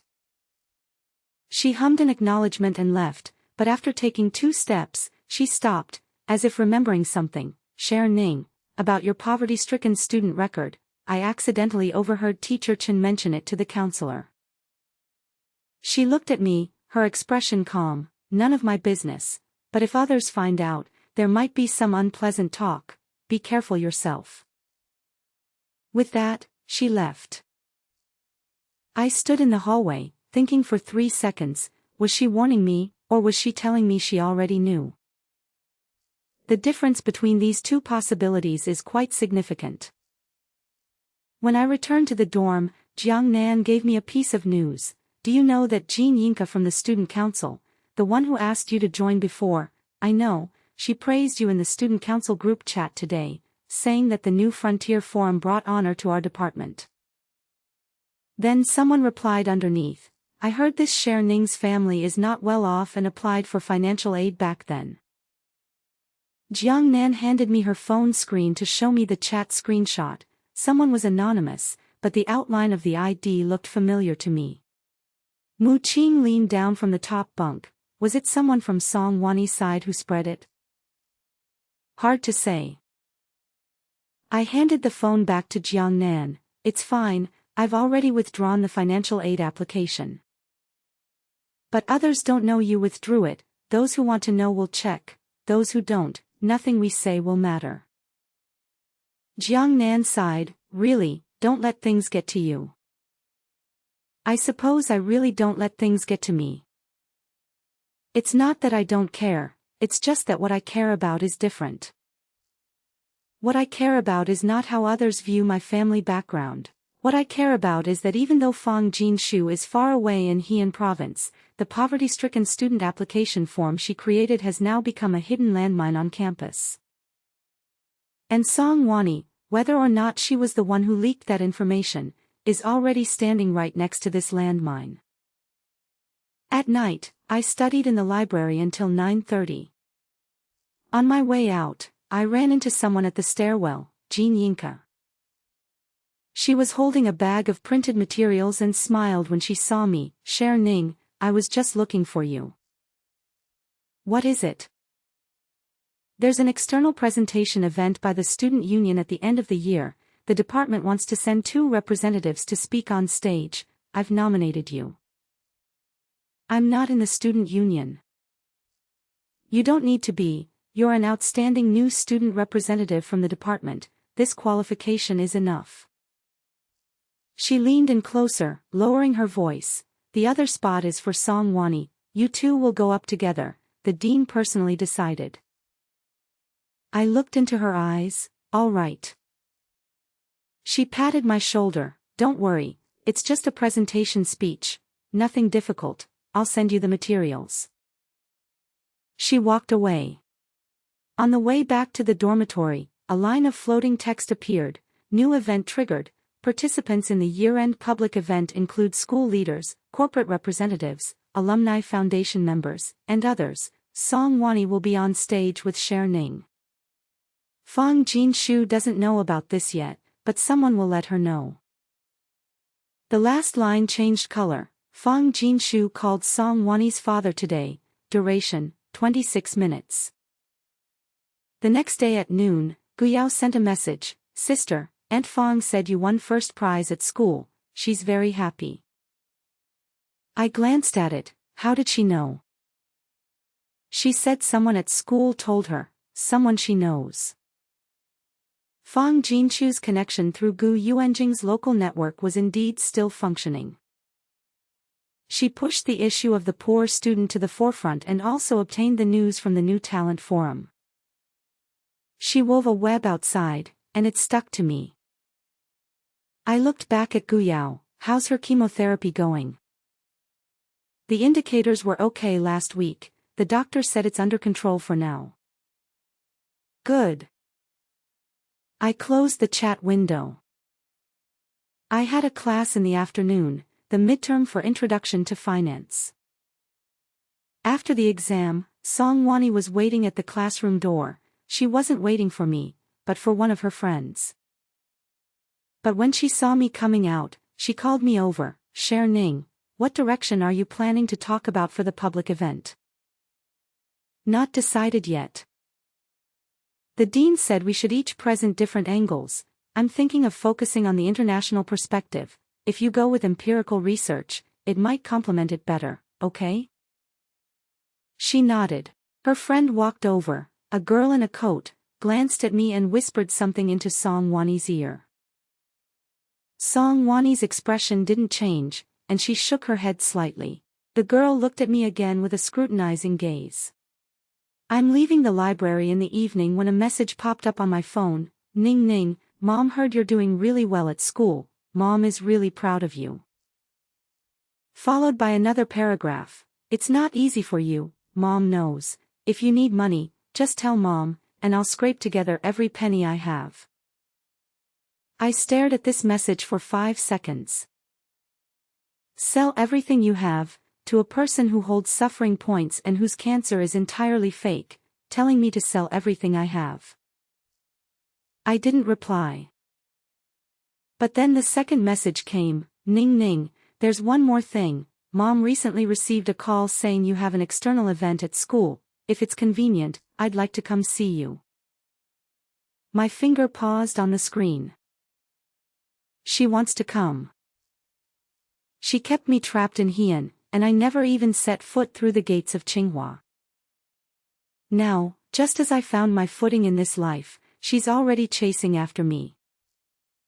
The floating text exploded out. Fang Jinshu's Phase 4 initiated, personally enter the target environment. Plan, visit Tsinghua University under the pretext of visiting daughter. Create a hardship incident at the public exhibition event. Specific method unknown, but Fang Jinshu has already purchased a plane ticket to this city for next Wednesday. Accompanying personnel, Gu Yuanjing. I put down my phone. She is coming. This time, it's not remote control from hundreds of kilometers away, it's face to face. I sent a message back, no need to come, the event is not open to the public. 3 minutes later, Fang Jinshu replied with a single word, okay. But the floating text told me that her plane ticket hadn't been refunded. 3 days before the event, the counselor notified me and Songwani to attend a coordination meeting at the college office. Upon arriving, I realized the dean was also there. The dean, surnamed Xiao, was in his 40s and spoke quickly. This year's external presentation is of a higher standard than in previous years. The school leadership has sent the vice president in charge, 5 companies have sent representatives, and the Alumni Foundation has also sent people. Both of your speeches will directly represent the image of our School of Finance. He said, looking at me and Song Wani, I've reviewed your scripts, and the content is fine, but pay attention to natural delivery, don't just read from the script.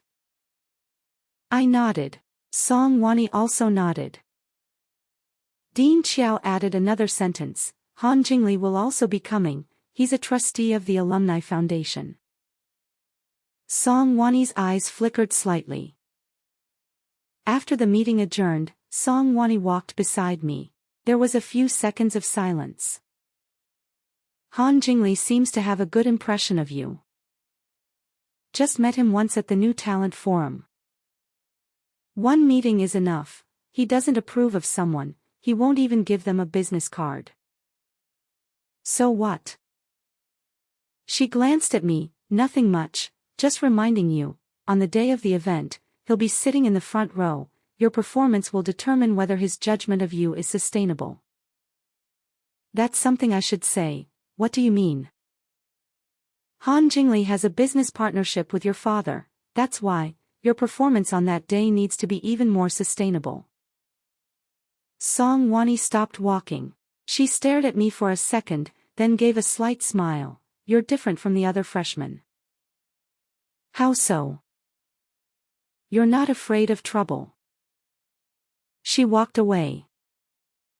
The night before the event, I was checking the speech draft in the dorm when the phone vibrated. Gu Yao, sister, Aunt Fong, and Dad are flying out tomorrow.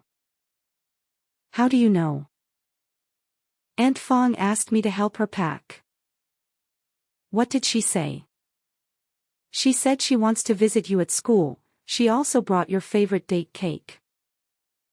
Date cake, I really did love eating date cake when I was little.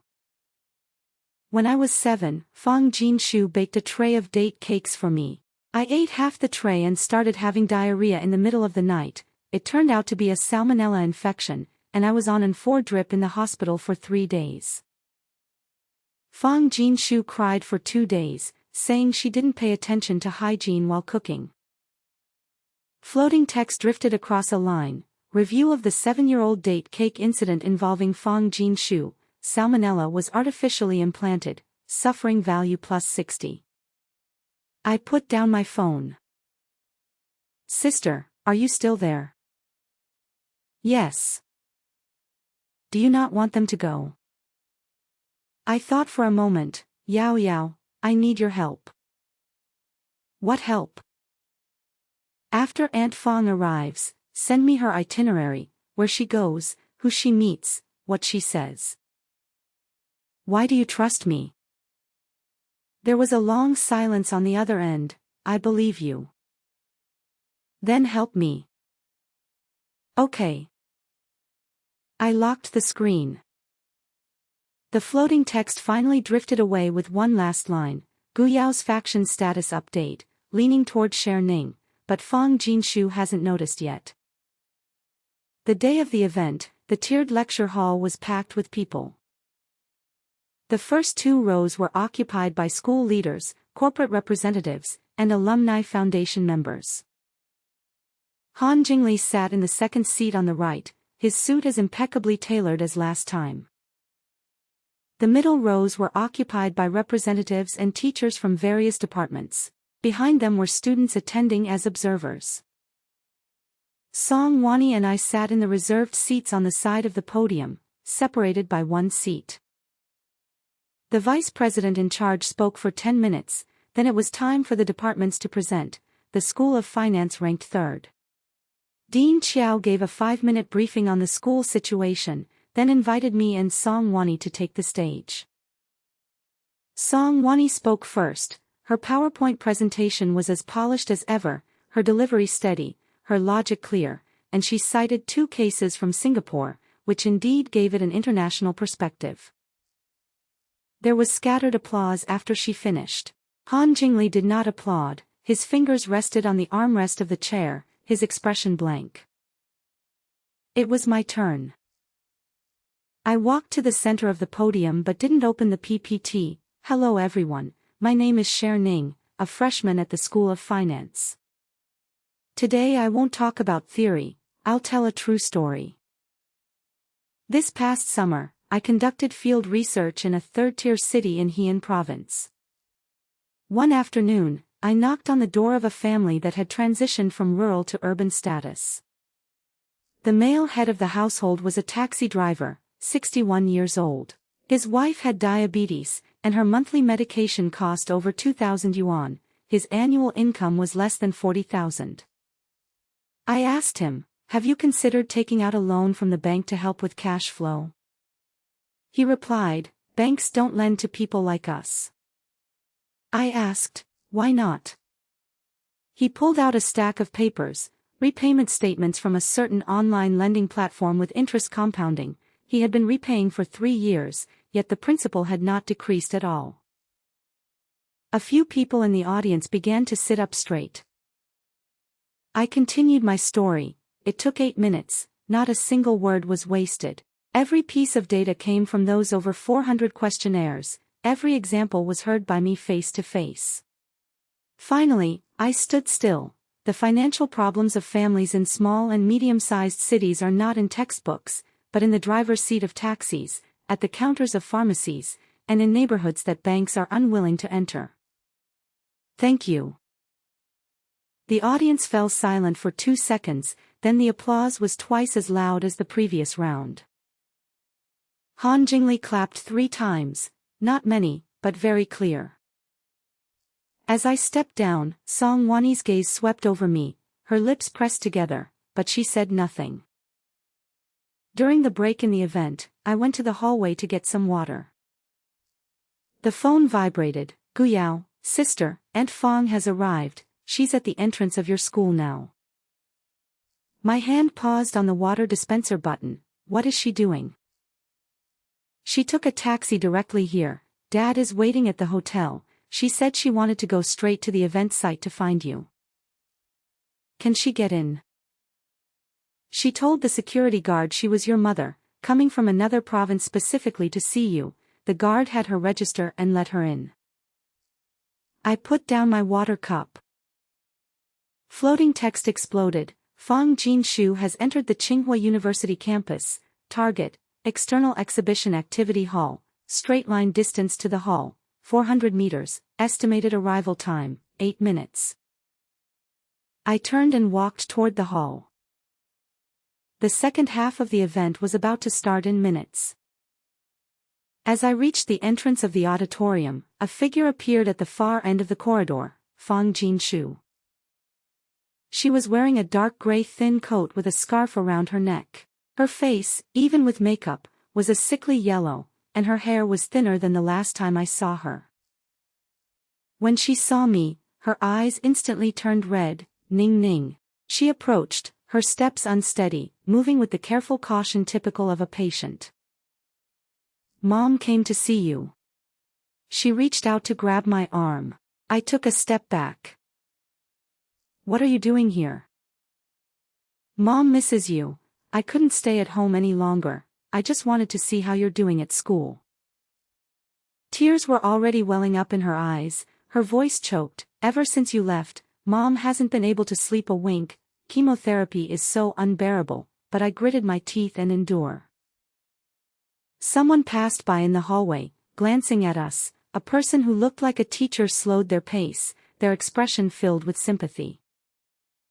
Her sobbing grew a bit louder. "Mom won't cause you any trouble. I just wanted to see you at the door and then leave." The floating words drifted out. Fang Jinshu's current operation, creating the image of a sickly mother traveling thousands of miles to visit her daughter in a public setting.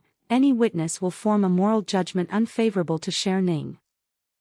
If she appears in different situations, she will be labeled as cold-blooded and unfilial by those around her. If she shows signs of softening, Fang Jinshu will seize the opportunity to enter the event site and create a larger-scale tragedy. I looked at her shoes. She stood under the corridor light, tears clinging to her face, her body leaning slightly forward like a piece of paper that could be blown away by the wind at any moment. But I knew that beneath that piece of paper lay a sheet of steel. "Mom, go wait in the lounge first, I'll come find you after the activity." Fang Jinshu's tears paused for a moment. "You won't let Mom in to watch? The activity doesn't allow outsiders." "Mom isn't an outsider, Mom is your mother."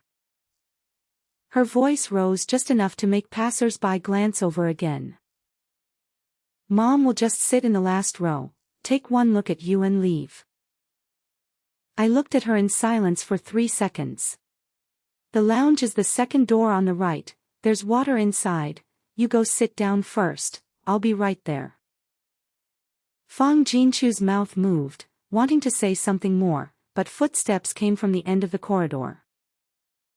Dean Xiao was walking over from that direction. I turned to meet her. "When does the second half start?" "10 minutes left, your speech was well received, Han Jingli just mentioned you to me." I nodded and followed Dean Xiao toward the lecture hall. Fang Jinshu stood in the corridor, watching my back. Her tears stopped, but the corner of her mouth curved. That curve flashed for less than a second. The floating text drifted behind me for one last line. "Fang Jinshu won't go to the lounge, she'll find another way into the lecture hall." I put my phone in my pocket. Perfect, since she came to me willingly, I'll tear down her stage in front of everyone she most wants to exploit. 5 minutes into the second half, the back door of the auditorium creaked open. That door wasn't used much, and the sound wasn't loud, but I had been waiting for it with my ears. I didn't turn around. Sitting at a position beside the podium, I could catch a glimpse of the last row in the auditorium from the corner of my eye. Fang Jinshu sat down. She chose the seat farthest to the side, hunching her shoulders and pinching the end of her scarf with her fingers, a very proper and understated demeanor, so low-key that anyone who saw her would think, this is a seriously ill mother, traveling a long distance to see her daughter, not wanting to disturb anyone. On stage, the presentation from the School of Management was underway. No one around noticed an extra person in the back row. But I knew. The floating text lit up for a moment. Fang Jinshu has entered the lecture hall. Current status, standby, awaiting the optimal trigger moment. After the School of Management's presentation, it was time for the free exchange session. Representatives from each department stepped down from the stage while corporate representatives and alumni left their seats to mingle, exchanging greetings and chatting in the exhibition area at the front of the hall. This was the most relaxed part of the event. It's also the time when things are most likely to go wrong. I stood in front of the display board at the School of Finance, with a printed copy of my research report in front of me. Han Jingli walked over. "Miss Han. I had my assistant review your research report. The data section on high-interest loan traps is solid." "Thank you. After the next semester starts, come to my office. I have a project I'd like you to participate in." A few teachers from other departments nearby overheard, and their expressions shifted slightly. Han Jingli saying, "Come to my office," to a freshman is no small matter. I hadn't had time to respond yet when a voice came from behind. It wasn't loud, but it was enough for the 5 or 6 people around to hear. "Ning Ning. Fang Jinshu." I turned around. She stood about 3 meters away from me, tears on her face, holding a thermal bag in her hand. "Mom brought you some date cake, your favorite when you were little. I made it at home, flew 4 hours to bring it here." Her voice trembled, and she looked utterly fragile. The people around stopped talking and turned to look. A teacher showed a look of pity. Han Jingli also turned his head and glanced at Fang Jinshu. Fang Jinshu took a step forward and raised her hand to touch my face. "Ning Ning, Mom knows you're busy. I won't keep you. I just miss you so much. I've been enduring the chemotherapy alone, and when the pain hits at night, I think of you." Her tears fell onto the floor, her voice growing increasingly choked. Your dad is useless, I can't rely on him for anything, I just wanted to see how you're doing.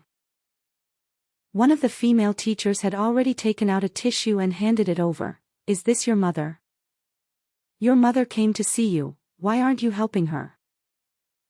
Floating text popped up frantically. Fang Jinchu's hardship scenario constructing, public environment plus authoritative figures present plus mother-daughter affectionate persona.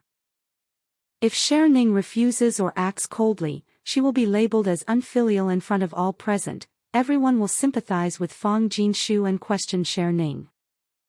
Fang Jinshu's estimated hardship value, plus 300 or more. I looked at Fang Jinshu, watching her tears, her trembling, her date cake. Then I spoke. My voice was not loud, steady. Mom, your illness is fake. In my previous life, I was choked by these 3 words for 8 years.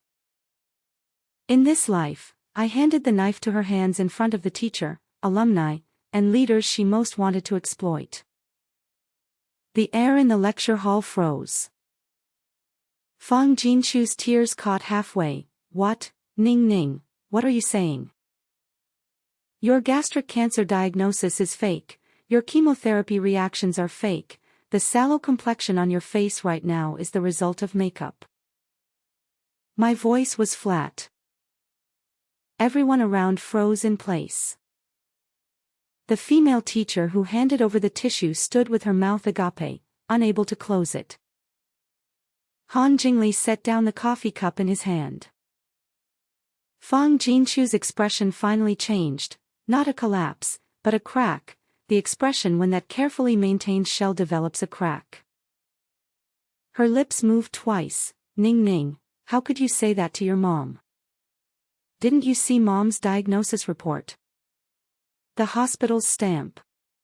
I took out my phone from my pocket and opened a file. It was something I had asked a friend in Heian province to look into 2 weeks ago, the chemotherapy schedule and bed occupancy records from the oncology department of the city's First People's Hospital. Fang Jinshu's name didn't appear on any official chemotherapy bed schedule. Her chemotherapy was all done in the outpatient clinic, sitting for hours with an indwelling needle connected to an 4-drip, what was probably just saline solution being administered. Your name isn't on the chemotherapy schedule. I turned my phone's screen toward her. Your chemotherapy was done in the outpatient clinic, not through the proper oncology department procedures. Fang Jinshu's hands began to tremble, not the kind of trembling for show, it was real. How did you think I wouldn't be able to investigate once I went to college? I put away my phone. Mom, your act has gone on long enough. No one around was speaking anymore, everyone was looking at Fang Jinshu, including Han Jingli. Fang Jinshu's face turned pale, then flushed red, her lips trembling, unable to utter a single word.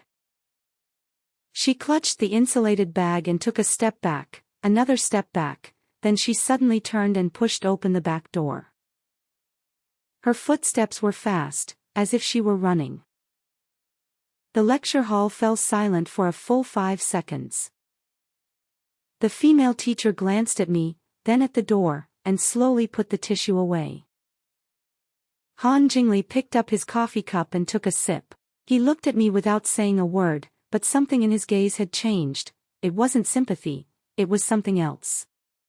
The floating words drifted slowly before my eyes. Fang Jinshu's public image collapsed in front of everyone, witnesses on site, Vice Principal, Han Jingli, Dean Qiao, and approximately 80 teachers and students present.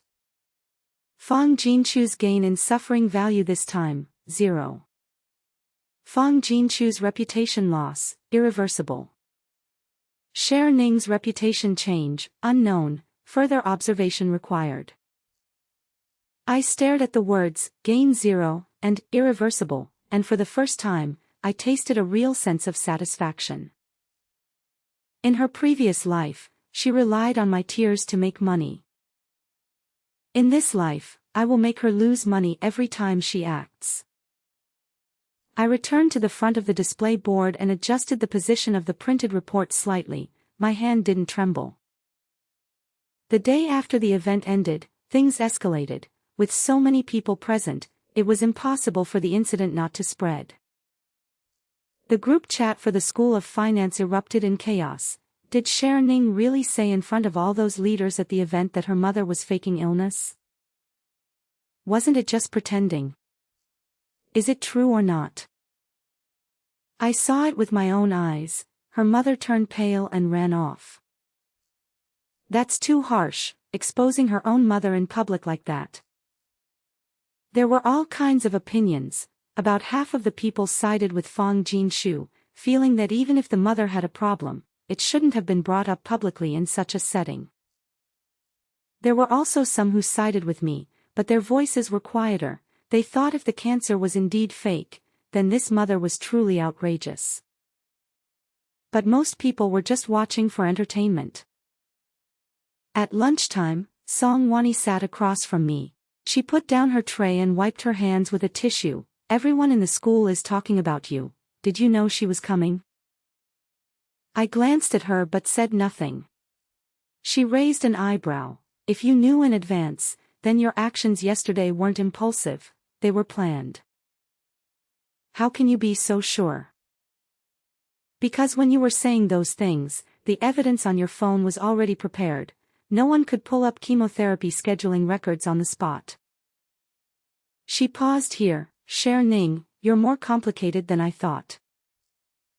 Are you complimenting me or are you wary of me? Both. She picked up her tray and stood up, but let me remind you of one thing. Han Jingli was there the whole time yesterday. Whether publicly turning against your own mother is a plus or minus in his eyes is hard to say right now. If he thinks you went too far, all the good impressions you've built up so far might reset to zero. She left. In the afternoon, Mu Qing told me another thing in the dorm. The counselor wants to see you. I went to the office. The counselor, surnamed Liu, was under 30, with a troubled expression. There was a complaint from a teacher in the college about what happened at yesterday's event. What teacher? The teacher, Ms. Zhang, who handed your mother a tissue. She felt that your attitude toward your sick mother in public was too cold. She said she wanted to suggest to the college that the psychological counseling center have a talk with you. My mother isn't sick. Teacher Liu was taken aback. You mean, her cancer diagnosis was faked, she never had proper chemotherapy. I have proof. Teacher Liu's expression changed. Can you show me the evidence? I sent her screenshots of the chemotherapy schedule from my phone and the bed occupancy information my friend had helped me find. She looked at it for 2 minutes. If this is true, then your mother's performance at the event was intentional. Teacher Liu fell silent for a while. I'll report this to the principal first. You might still hear some rumors in the next couple of days. You be prepared. I don't care. But others do. What she meant was, the school cares. I left the office. I ran into Jean Yinka in the hallway. She stopped me and pulled me aside. Ning, I saw everything in the group chat. Do you need me to help clarify things for you? No need. Why not? Those who should know the truth will find out. Those who shouldn't know, clarifying it won't help anyway. Jean Yinka looked at me for 2 seconds, then sighed. Your personality, just a little more tactful would be better. Tact won't help me get a scholarship. She paused for a moment, then smiled. All right. Then you handle it yourself, but if you need anything, just call me. Back in the dorm that night, Jiang Nan was the first to approach. Ning, are you okay? Someone in the group said your counselor called you. I'm fine. That teacher Zhang really meddles too much. She doesn't even know what's going on in your family. Mu Qing added, it doesn't matter whether you know or not. What matters is the position. When a teacher sees a student publicly claiming her mother is faking illness, regardless of whether it's true or not, she has to step in, otherwise, she can't be a teacher. She was right. So I don't blame teacher Zhang, I blame Fang Jinshu. She chose to appear in that situation precisely because she knew that in a public setting, everyone would side with the sick mother. She's used the word mother as a weapon for 18 years. The phone vibrated. Fang Jinshu's message, Ning Ning, Mom shouldn't have gone yesterday, it was my fault, but you saying that about me in front of so many people really hurt my heart. The second one, whether you believe it or not, Mom's illness is real, the diagnosis report is genuine, I wouldn't lie to you about my own life, Mom is going back to Heian tomorrow, I won't cause you any more trouble. 3 messages, logically clear, admit fault first, then express grievance, and finally retreat to advance, each one is a weapon. I marked the messages read and didn't reply. The floating text finally drifted away with one last line, Fang Jinshu appears to have retreated, but in reality, she has entered the 5th phase of preparation, she needs time to process the impact of this public failure, but she won't stop, the deficit of suffering is too great, she can't afford to stop. 1 week after Fang Jinshu left, things did not settle down as I had expected, instead, they continued to ferment. The reason was that what happened at the event that day was posted on the campus forum. The post was titled, Finance School Freshman Publicly Exposes Her Mother for Faking Illness, What Do You Think? The post was written in a restrained manner without taking a stance, but the comments section erupted into heated arguments. Some said I'm cold-hearted and ruthless. Others said I'm brave and clear-headed. One comment received the most likes, regardless of whether her mother was actually sick or faking it, the fact that she chose to publicly expose her mother during a school event shows she has no concept of family ties. Would you dare to be friends with someone like that? The second most liked comment said, You're moralizing. If her mother really faked cancer and deceived her for 18 years, that's not cold-heartedness, it's self-preservation. The post stayed on the forum for 3 days before the administrator locked it, but the damage had already been done. Walking around campus, I occasionally catch the gaze of strangers, some were curious, some were scrutinizing, and some were an expression of, so it's really her. It was even more evident within the School of Finance. Some testmates would suddenly change the subject when I approached. Some deliberately kept their distance from me. Some people even said behind my back, no wonder she worked so hard to earn scholarships, given her family situation, who wouldn't? I didn't care about any of that. What I cared about was something else. On Wednesday afternoon, Teacher Liu called me to her office. Cher Ning, the dean spoke with me regarding your mother's situation. The department's stance is, if your evidence is true, we understand your position, but we advise you to avoid handling family matters during the school's public events in the future. I understand. There's one more thing, she took out a printed email. This morning, the office received a letter, the sender is your father. I took it and read, a letter from Gu Yuanjing to the Finance College office, the content roughly stated, my daughter Cher Ning publicly humiliated her seriously ill mother during an event inappropriately, and I hope the school would pay attention to students' moral education. He also attached a copy of Fang Jinshu's medical diagnosis certificate. It was stamped with the red seal of the city's first people's hospital, exactly the same as the one I had seen before. Teacher Liu looked at me, what do you mean? I've seen this medical certificate before, but the chemotherapy schedule proved she never received proper chemotherapy treatment. One says she's sick, the other says she's never been treated, the hospital finds it hard to judge. So the hospital's opinion is, put it on hold for now, it won't affect your studies or awards, but if either side files further complaints later, the hospital may require you to provide more complete evidence. All right. After leaving the office, I stood in the corridor for a while. Gu Yuanjing wrote a letter to the school. This step must have been arranged by Fang Jinshu. She stepped back herself, but pushed Gu Yuanjing forward to continue pressuring. Fang Jinchu's methods were never a one-time deal. She pushed layer by layer like peeling an onion, each layer making you shed another round of tears. But I wouldn't shed tears. I returned to the dorm and opened my computer. Floating words drifted out. Fang Jinchu's fifth phase deployment. Exert pressure on the school through Gu Yuanjing to shake Cher Ning's image in the eyes of the school administration. Simultaneously, leverage campus public opinion to ferment and isolate Cher Ning's social circle. Current effect: partially effective. Cher Ning's negative image has been established among some teachers and students. But the key variable remains untouched: Han Jingli's attitude.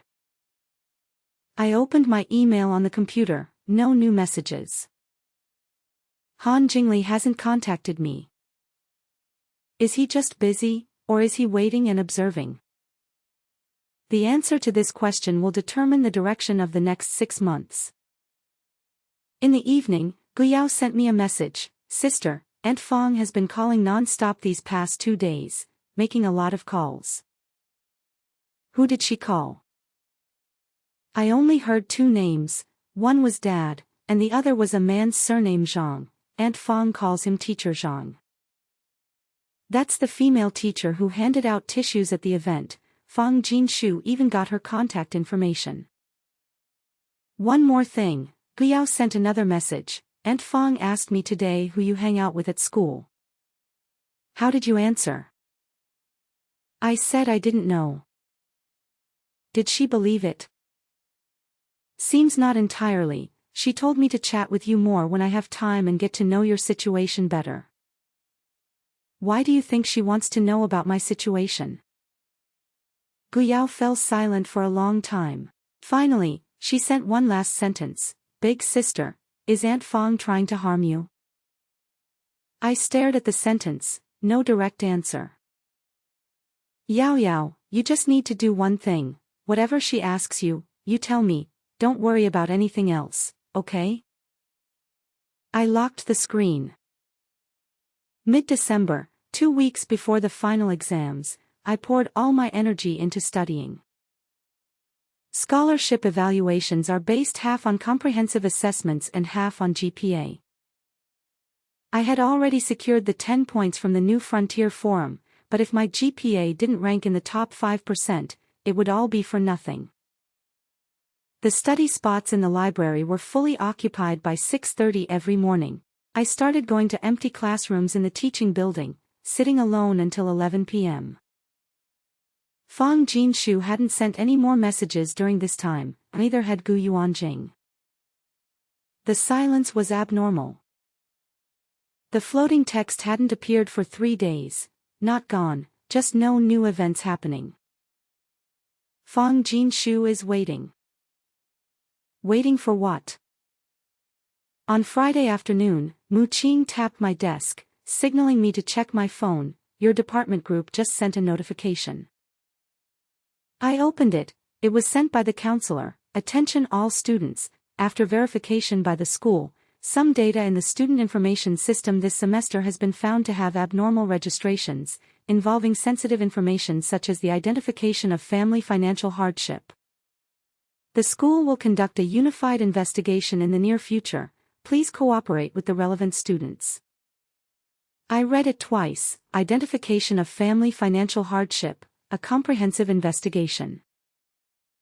The floating text suddenly popped up. Fang Jinshu's 5th phase net closing move. Through Gu Yuanjing and teacher Zhang's channels, she reported to the school that some information about impoverished students was falsified. After the school initiates the verification, they will uncover Cher Ning's record of being registered as an impoverished student. Though it has been revoked, the traces remain. Once this record is publicly interpreted as having attempted to fraudulently claim poverty subsidies, Cher Ning's reputation will suffer a severe blow. Fang Jinshu's real target is not the impoverished student label itself, but to burden Cher Ning with the label of having moral issues. Moral issues directly affect scholarship evaluations. I put down my phone. Fang Jinshu went through such a long and winding route. The poverty student registration form was filled out by Gu Yuanjing at your request. Now you're reporting the falsification of poverty student information through other channels. You first labeled me, then tore that label off and showed it to everyone. You planted the mine yourself, and you detonated it. There was only one purpose, to make it impossible for me to stay at Tsinghua University. I picked up my phone and sent a message to Teacher Chen. Teacher Chen, I need to talk to you in person about the verification of information for students from impoverished backgrounds. 5 minutes later, she replied, come next Monday. Then I sent a message to Teacher Liu. Teacher Liu, do you still have the letter my father sent to the department office? Yes, I do. Could you please keep it safe? I might need to provide further clarification. All right. Finally, I opened a new document titled Statement of Circumstances. I typed it out word by word, organized every accident from childhood to adulthood, including the time, location, consequences, Fang Jinchu's specific behavior at the time, and the content of the bullet comments afterward, all chronologically, without emotion, only facts. 18 years, one by one. In my previous life, I had no evidence and could only hear her admit it with her own words before I died. In this life, I won't wait until I'm on my deathbed. I typed for a full 3 hours, filling 9 pages. On the last line, I typed, in all the above incidents, my mother Fang Jinshu displayed emotional reactions consistent with those of a normal mother before and after the events occurred. However, based on the information I have obtained, these incidents were not accidents but premeditated harm. Saved backup to the cloud. Another backup was sent to Jiang Nan's email. Help me save it, it's fine, even if you don't look at it. Jiang Nan replied with a question mark, then said, okay. Mu Qing turned over on the upper bunk. What are you typing? You've been typing for 3 hours. Insurance. She didn't ask further. Monday, I went to see Teacher Chen. Teacher Chen's expression was not good. To be honest, the verification matter is no longer entirely within my control. The school student affairs center has also gotten involved. I know, your previous withdrawal of the poor student registration was procedurally normal, but now someone is questioning that your registration itself was fake, and you knowingly allowed it despite your family not meeting the criteria, only withdrawing it when you feared being investigated. The registration wasn't submitted by me, my father filled it out without my knowledge. Do you have evidence? I have evidence. I pulled up the chat records on my phone. It was Gu Yuanjing's conversation with me, the message where he personally said, it was your mom who asked me to fill it out. Teacher Chen looked at it, then sighed, this screenshot can be used as a reference, but the school will follow formal procedures, you need to write a written statement and sign it. I've already written it. I handed her the 9-page statement I had printed. Teacher Chen flipped through the pages, her expression subtly shifting. All of this is about your mother. Yes. What does this have to do with the poverty student verification? It's directly related. If the school wants to verify the authenticity of my family situation, they need to understand the complete picture of my family. This document contains all the necessary information. Teacher Chen closed the file and glanced at me. Her gaze changed from detached procedural professionalism to something indescribably complex. I will submit this material, but you need to be aware, if the school determines you have no issues, this matter will be over. What if the school thinks there is a problem? Your conduct score may be deducted. In severe cases, it could affect your eligibility for awards. That's not a problem with my conduct. I know, but the school's judgment may not entirely follow your logic. I stood up. Teacher Chen, thank you, please let me know the outcome. After leaving the administration office, I walked to the corner of the teaching building. Floating text suddenly popped up, densely packed. The school's verification process is expected to take 1 to 2 weeks. During this period, Fang Jinshu will continue to exert pressure through multiple channels. But there is one variable Fang Jinshu hasn't accounted for. The floating text changed color. Han Jingli made a phone call to Dean Xiao yesterday afternoon. The call lasted 11 minutes. The content is unknown. But after the call, Dean Xiao cancelled the originally scheduled preliminary review meeting for moral conduct scores. I stared at these lines until they faded away. He made a move. Why? The floating words gave me no answer. But that afternoon, when I walked into the cafeteria, Dean Xiao happened to be there too. He walked past me with his tray, glancing at me. He didn't stop, but he said one thing, his voice so low only I could hear. Your research report has been recommended by Han Jingli to the editor of a core journal. He asked me to tell you, focus on preparing for your final exams, and don't worry about anything else. Dean Xiao left. I stood at the entrance of the cafeteria, holding my tray, my hands steady, but my nose stung with a sudden sharpness, very briefly. One moment, I stood in line to get food and chose the cheapest bowl of vegetable noodles. When I sat down to eat, someone had already taken the seat across from me, Song Wani. She put down her tray and unpacked her chopsticks. I heard the investigation has been suspended. I glanced at her. You're quite well informed. In the small courtyard changing room, news flies over without needing to be sought out. She took a bite of her food. Cher Ning, I'm going to say something I shouldn't. Go ahead. Your opponent isn't me, your opponent is at home. I know. But you've brought the battle from home to school, not because you wanted to, but because your mother forced it, so the outcome of this battle isn't decided at school. She looked up at me. It's decided by when your mother completely stops. I put down my chopsticks. She won't stop. Why? Because she hasn't made enough money yet. Song Wani was taken aback. She probably didn't understand the meaning of that sentence. I didn't explain.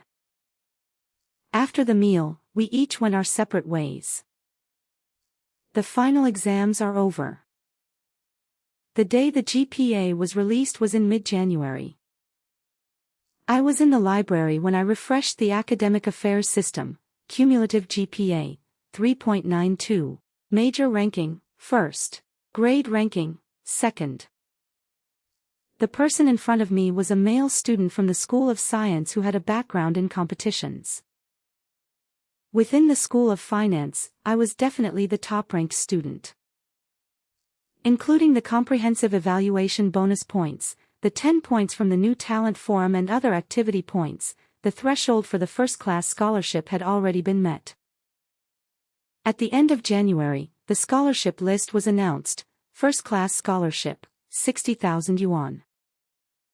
Fang Jinshu used my suspension application to exchange for 800 hardship points in this life. In this life, I used my GPA and comprehensive assessment scores to exchange for 60,000 in scholarships. It's not a lot of money, but it's clean, and it belongs to me. A crowd gathered in front of the bulletin board. Someone took photos and posted them on WeChat Moments. Someone in the group said, "Congratulations." I stood behind the crowd for a moment, then turned back to the dorm to pack my bags. I was going back to Heian province for winter vacation. Fang Jinshu was waiting for me. Before I left, Jiangnan grabbed my arm. Are you going back? Will you be okay? I'll be fine. Mu Qing passed down a paper bag from the top bunk. Here for you, eat on the way. Inside were 2 bags of bread and a carton of milk.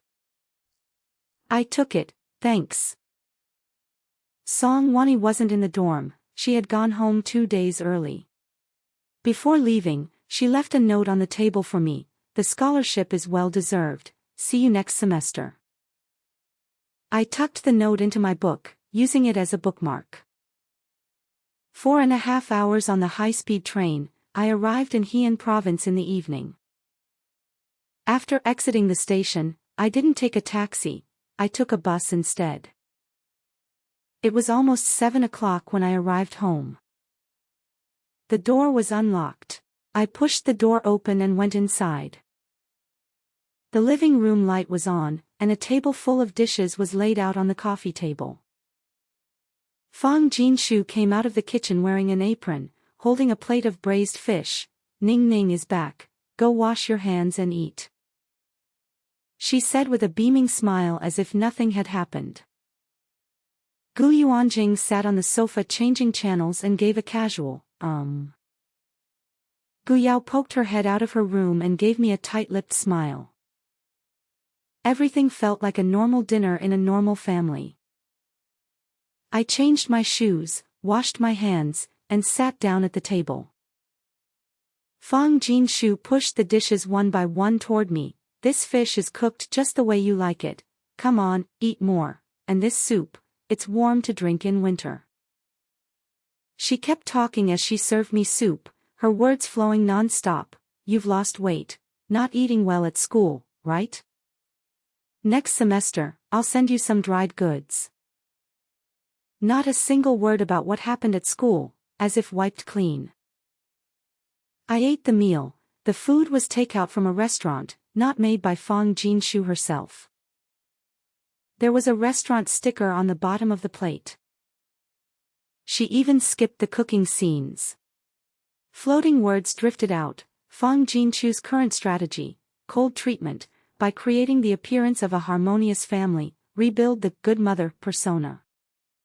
At the same time, use the winter break to closely observe Cher Ning's condition and find new entry points for hardship events. After dinner, Gu Yuanjing went to wash the dishes. Gu Yao was wiping the table in the living room. Fang Jinshu sat on the sofa and patted the spot beside her. Ning Ning, come sit here, Mom wants to talk to you. I sat down, keeping a cushion's distance away. You got the first-class scholarship at school, Mom heard from your dad, 60,000 yuan, Mom is happy for you.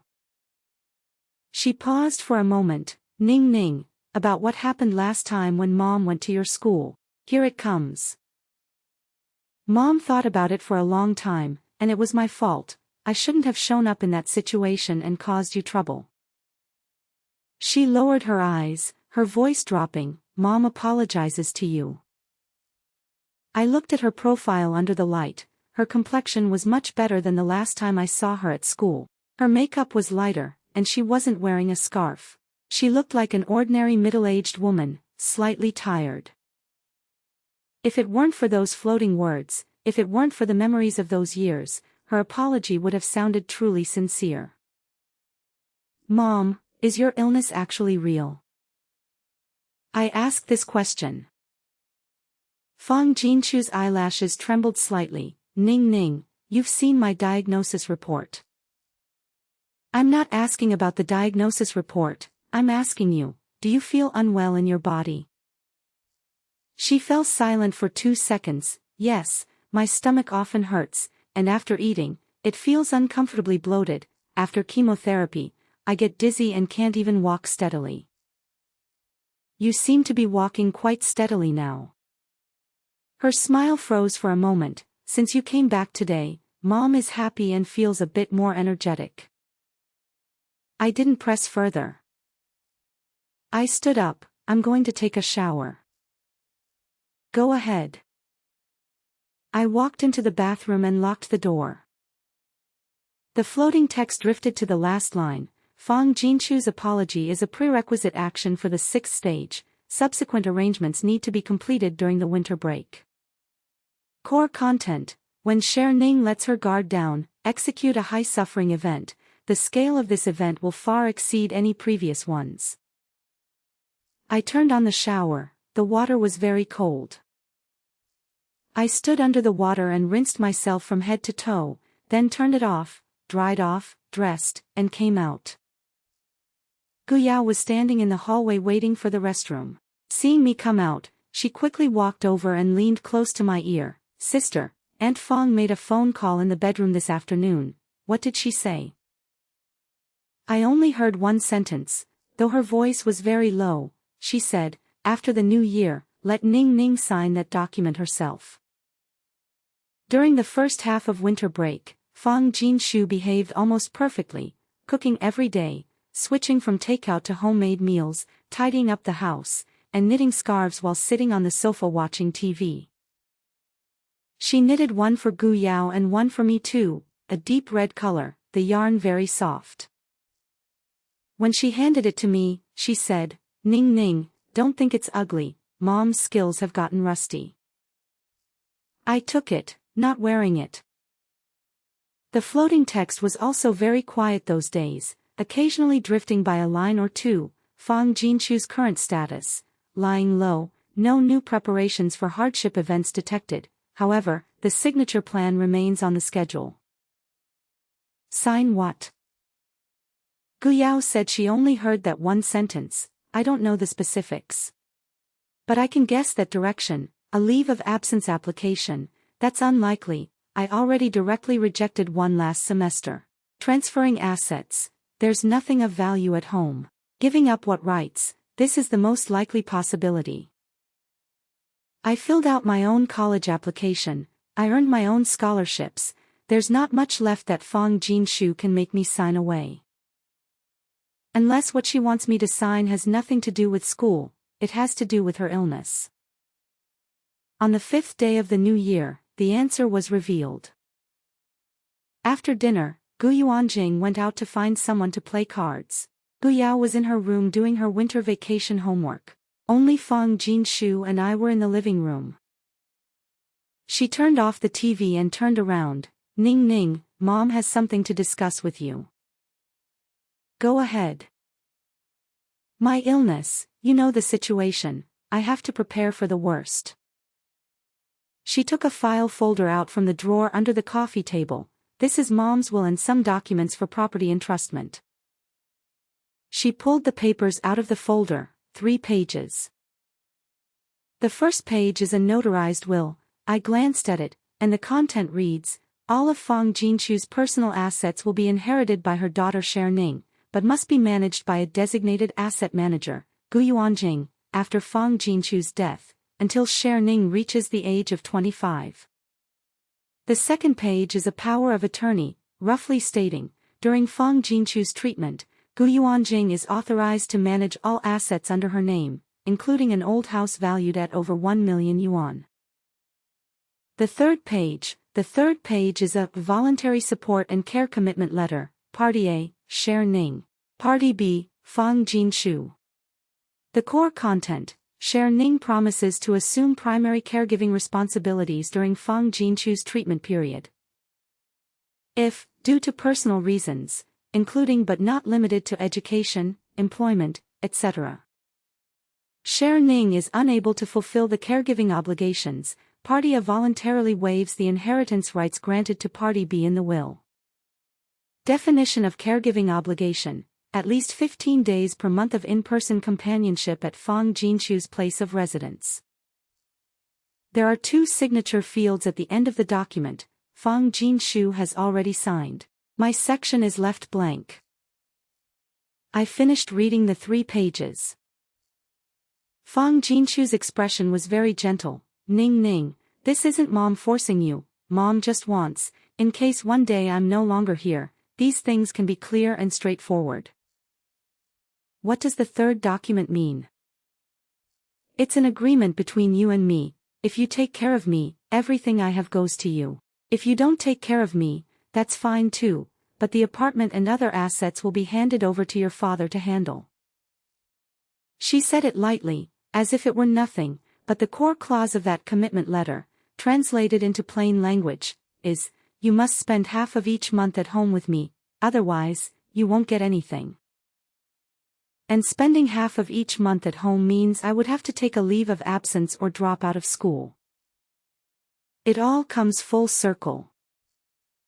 Eventually, I still came to this point. In my previous life, I signed something similar back then. She cried and said it was just to reassure the relatives, so I didn't look closely and signed my name later. That piece of paper became the shackle that trapped me. In this life, I can see every word clearly.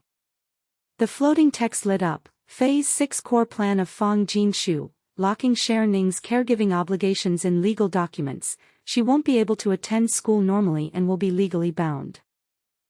If Cher Ning refuses to sign, Fong Jinshu will use this as evidence to prove to relatives and the school that Cher Ning is neglecting her seriously ill mother.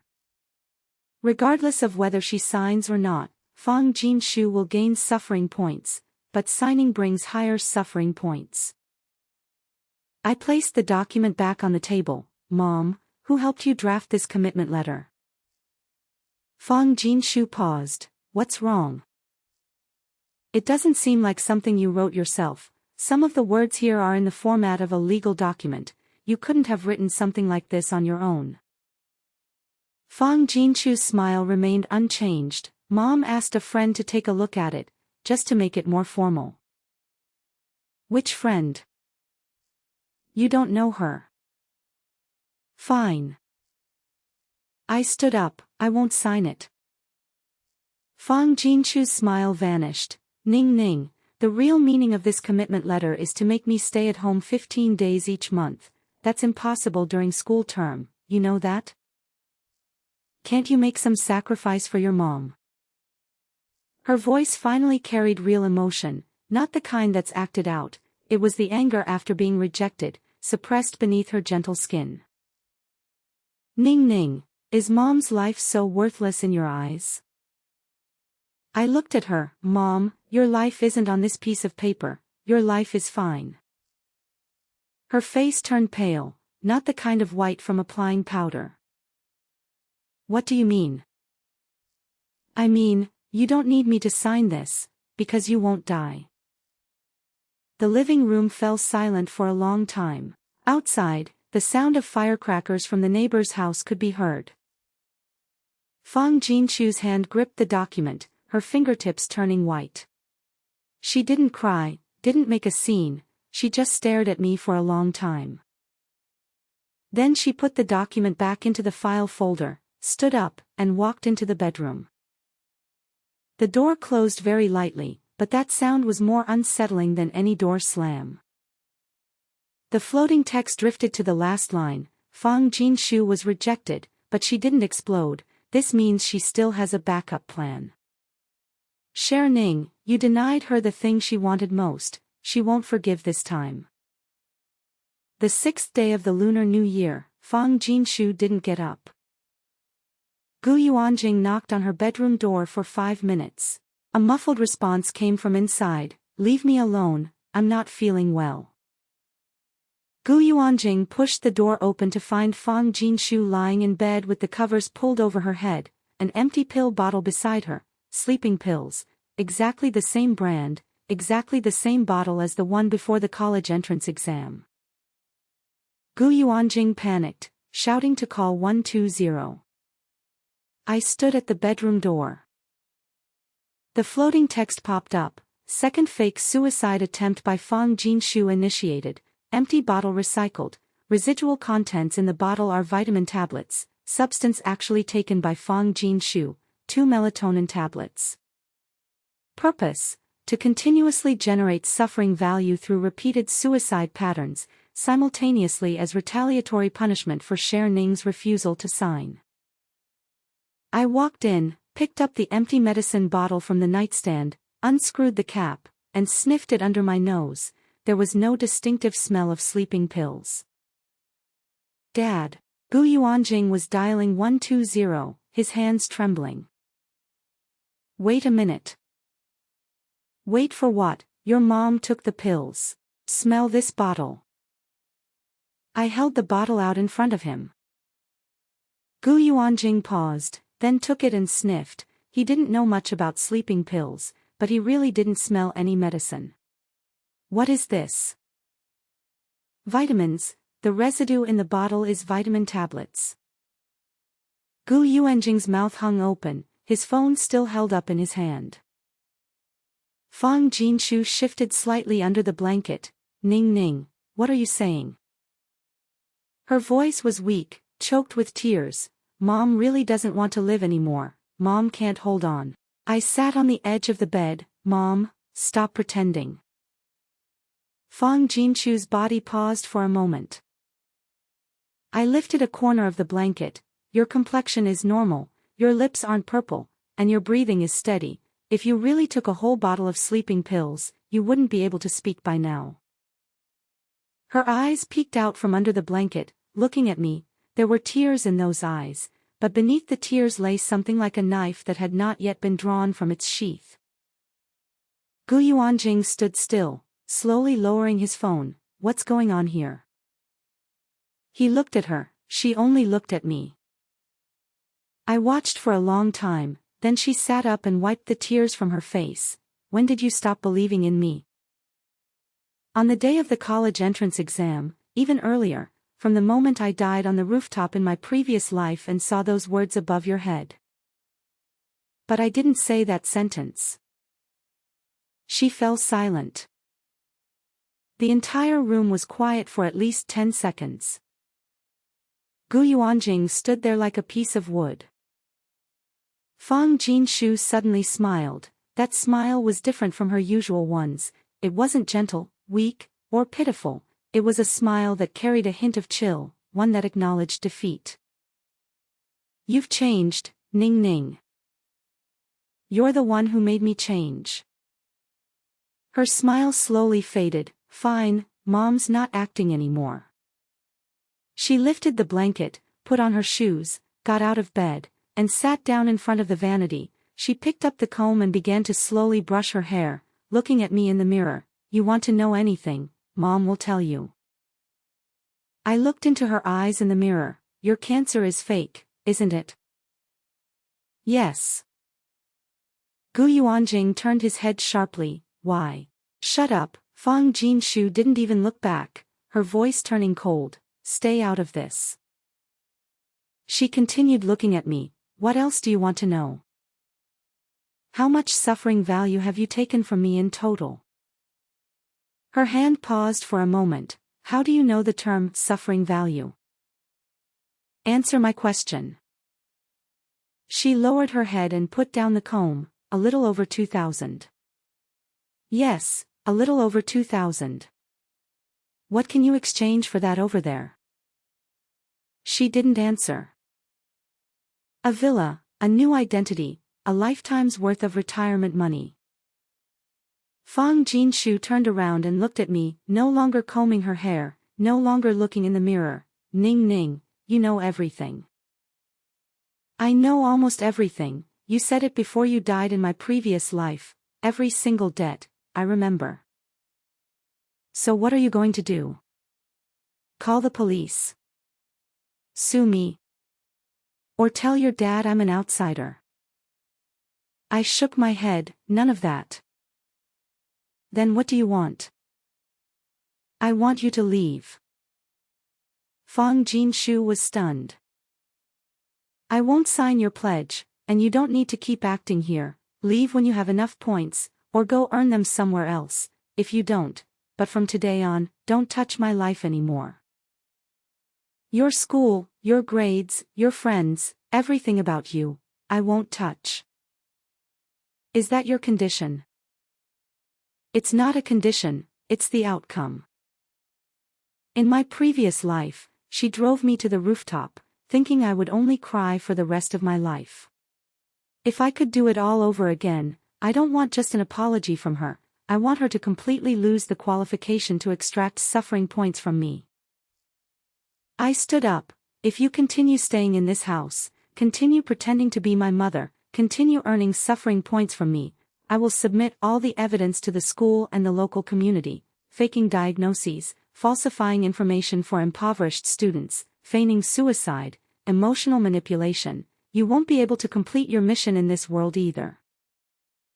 Fang Jinshu's expression finally changed. That chill rose from the depths of her eyes, covering all her gentle masks. Are you threatening me?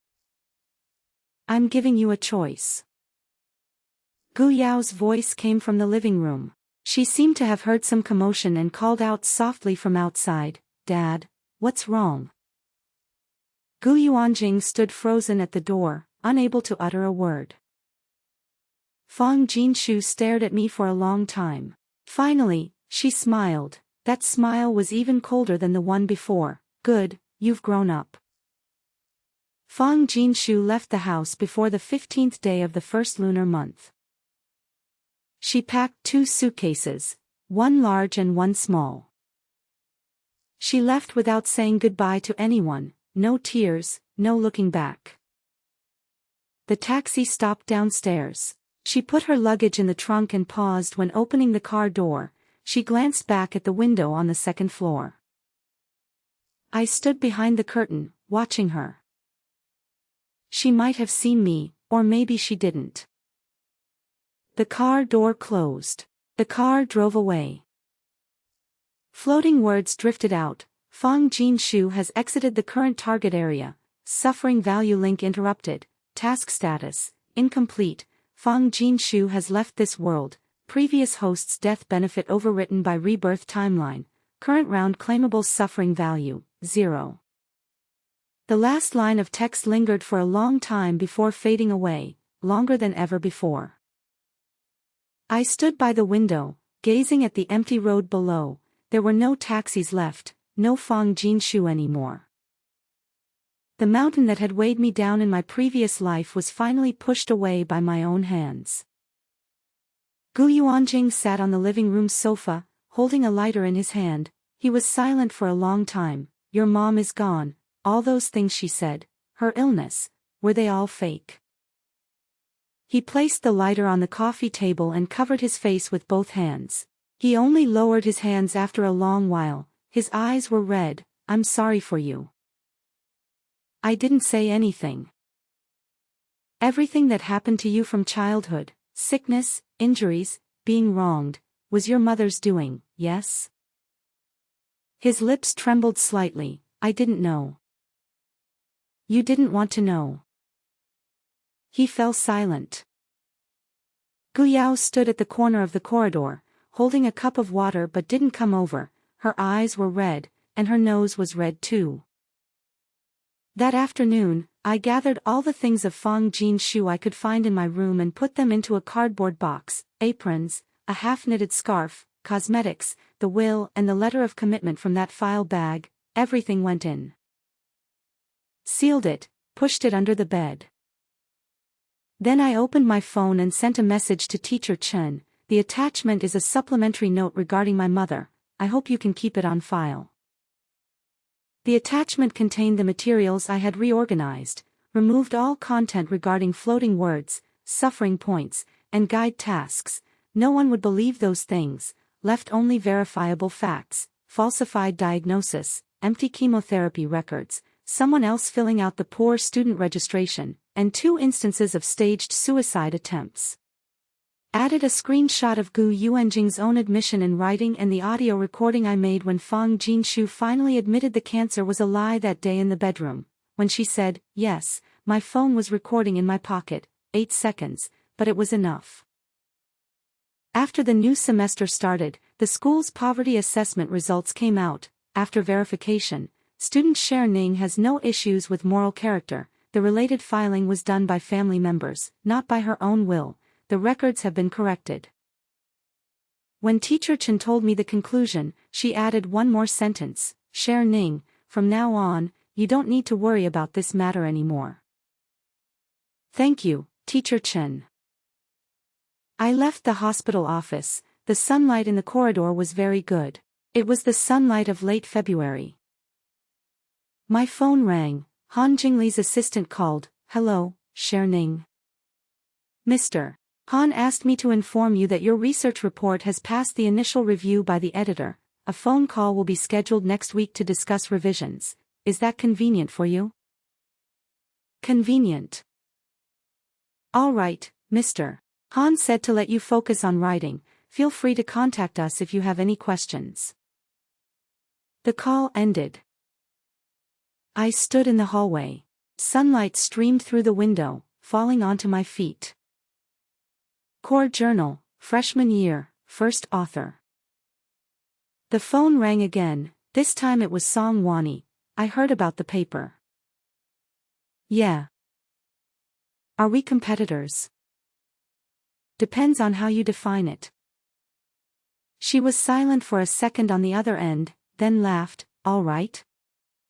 Then let's see who's better. Always has been. She hung up. On the way back to the dormitory, Jiang Nan and Mu Qing were waiting for me at the door. Cher Ning, your paper passed the initial review. Yeah. Publishing in a core journal as a freshman, are you even human? Mu Qing adjusted her glasses, congratulations. I walked into the dorm and placed my bag on the table. Outside the window, someone was running on the sports field. The sky was very blue. The last entry in the phone memo was written 10 days ago. Fang Jinshu has left. There will be no more floating words. There will be no more suffering points. There will be no more bowls of porridge that need to be thrown away. There is another line below. From today on, my life is my own. This line was written on the night of Chinese New Year's Eve. After finishing writing, I sat in my room for an hour, doing nothing, just sitting. Outside the window, sporadic firecracker sounds could be heard. The first semester of freshman year, the paper was officially accepted. The acceptance letter from the journal was lying on my desk as the evening sun shone through the dormitory window. Mu Qing took a photo. In the photo was the letter and my profile as I looked down at the words. She sent me the photo, saying, "Keep it." I saved it. In the first semester of my sophomore year, I received the national scholarship. In the second semester of my sophomore year, I joined Han Jingli's research team. The team consisted of 3 graduate students and 1 postdoctoral researcher. I was the only undergraduate. He said to me, "Your starting point is lower than others, but your eyes are steadier than theirs. That is more important than anything." In my junior year, a sub-project of Real Capital required a pilot program for inclusive finance in the central and western regions. Han Jingli recommended me to serve as a project assistant. I stayed in Gansu for 2 months, visited 11 counties, and went to over 60 communities. It felt like going back to the summer before the college entrance exam, carrying a questionnaire alone, standing on unfamiliar streets, knocking on doors one by one. The difference was that this time, no one was calculating how much hardship I had endured behind my back. Song Wani received the opportunity to study abroad in Singapore during her junior year. Before leaving, she treated me to a meal. "I admit you're better than me." Better in what way? Your strength isn't that your grades are higher than mine, it's that you've carried heavier burdens than I have, yet you haven't let yourself be distorted. She took a sip of juice. "We'll compete again when I get back." All right. In the second year after I left home, Gu Yuanjing married an elementary school teacher. When he called to tell me, his tone was uneasy. "Ning Ning, you don't blame Dad, do you?" "I don't. Just live your life well. I'll keep that old house and put your name on it." "No need, you can live there yourself." Guyao got admitted to a normal university in her province. She occasionally sends me messages on weekends. "Sister, I ranked 3rd in GPA this semester, not bad. I want to take the postgraduate entrance exam, and I'm aiming for your university." "Then you'll have to work harder." "I will." She sent a fist-clenching emoji, then she sent another message. "Sister, thank you." "For what?" "For letting me see how far a person can go on their own." I looked at those words and didn't reply. After a while, I sent 2 characters. "Keep going." In my final year of university, Han Jingli officially invited me to join Real Capital's inclusive finance team, responsible for project coordination in the central and western regions, starting annual salary, 480,000 yuan. On the day of signing the contract, he brewed a pot of tea in his office. Do you remember the first time I gave you my business card? I do. It was after the New Talent Forum. After I returned that day, I looked up your college entrance exam scores and background. Then I did something. I had my assistant go to Heian province to verify the data in your research report. Every piece was solid, over 400 questionnaires. Not a single one was inflated. He set down his teacup. I've invested in many projects and met many smart people, but those who work steadily and diligently are becoming fewer and fewer. What you do isn't flashy, but every step is grounded in reality. That's why I chose you. I took the contract and signed it. As the pen touched the paper, two images came to mind. In my previous life, I fell from the hospital rooftop, and the wind carried Fang Jinshu's laughter far away. In this life, at 18, in the college entrance exam hall, the moment the invigilator returned my admission ticket to me, that day's exam paper was filled with many words. Each word was my own. No one helped me, and no one wanted me to finish writing, but I finished. From that moment on, I was no longer her ATM. I am Cher Ning.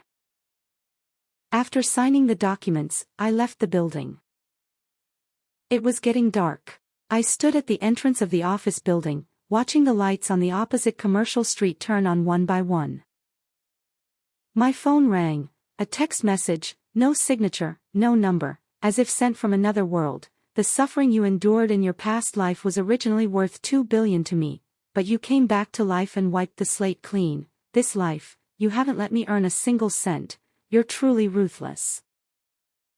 I stared at that text message, watched for a long time, then I lowered my eyes and smiled. Ruthless. Compared to how she stepped on my bones to earn money in her previous life, I've already been merciful enough. I replied in my heart, it was worth it. Then I deleted it. The wind blew up from the street corner below, carrying the scent of roasted sweet potatoes and the warmth of spring. I put my phone in my pocket and walked toward the subway station. My steps were steady, just like when I walked out of the hospital corridor 7 years ago, one step at a time, not too fast, not too slow.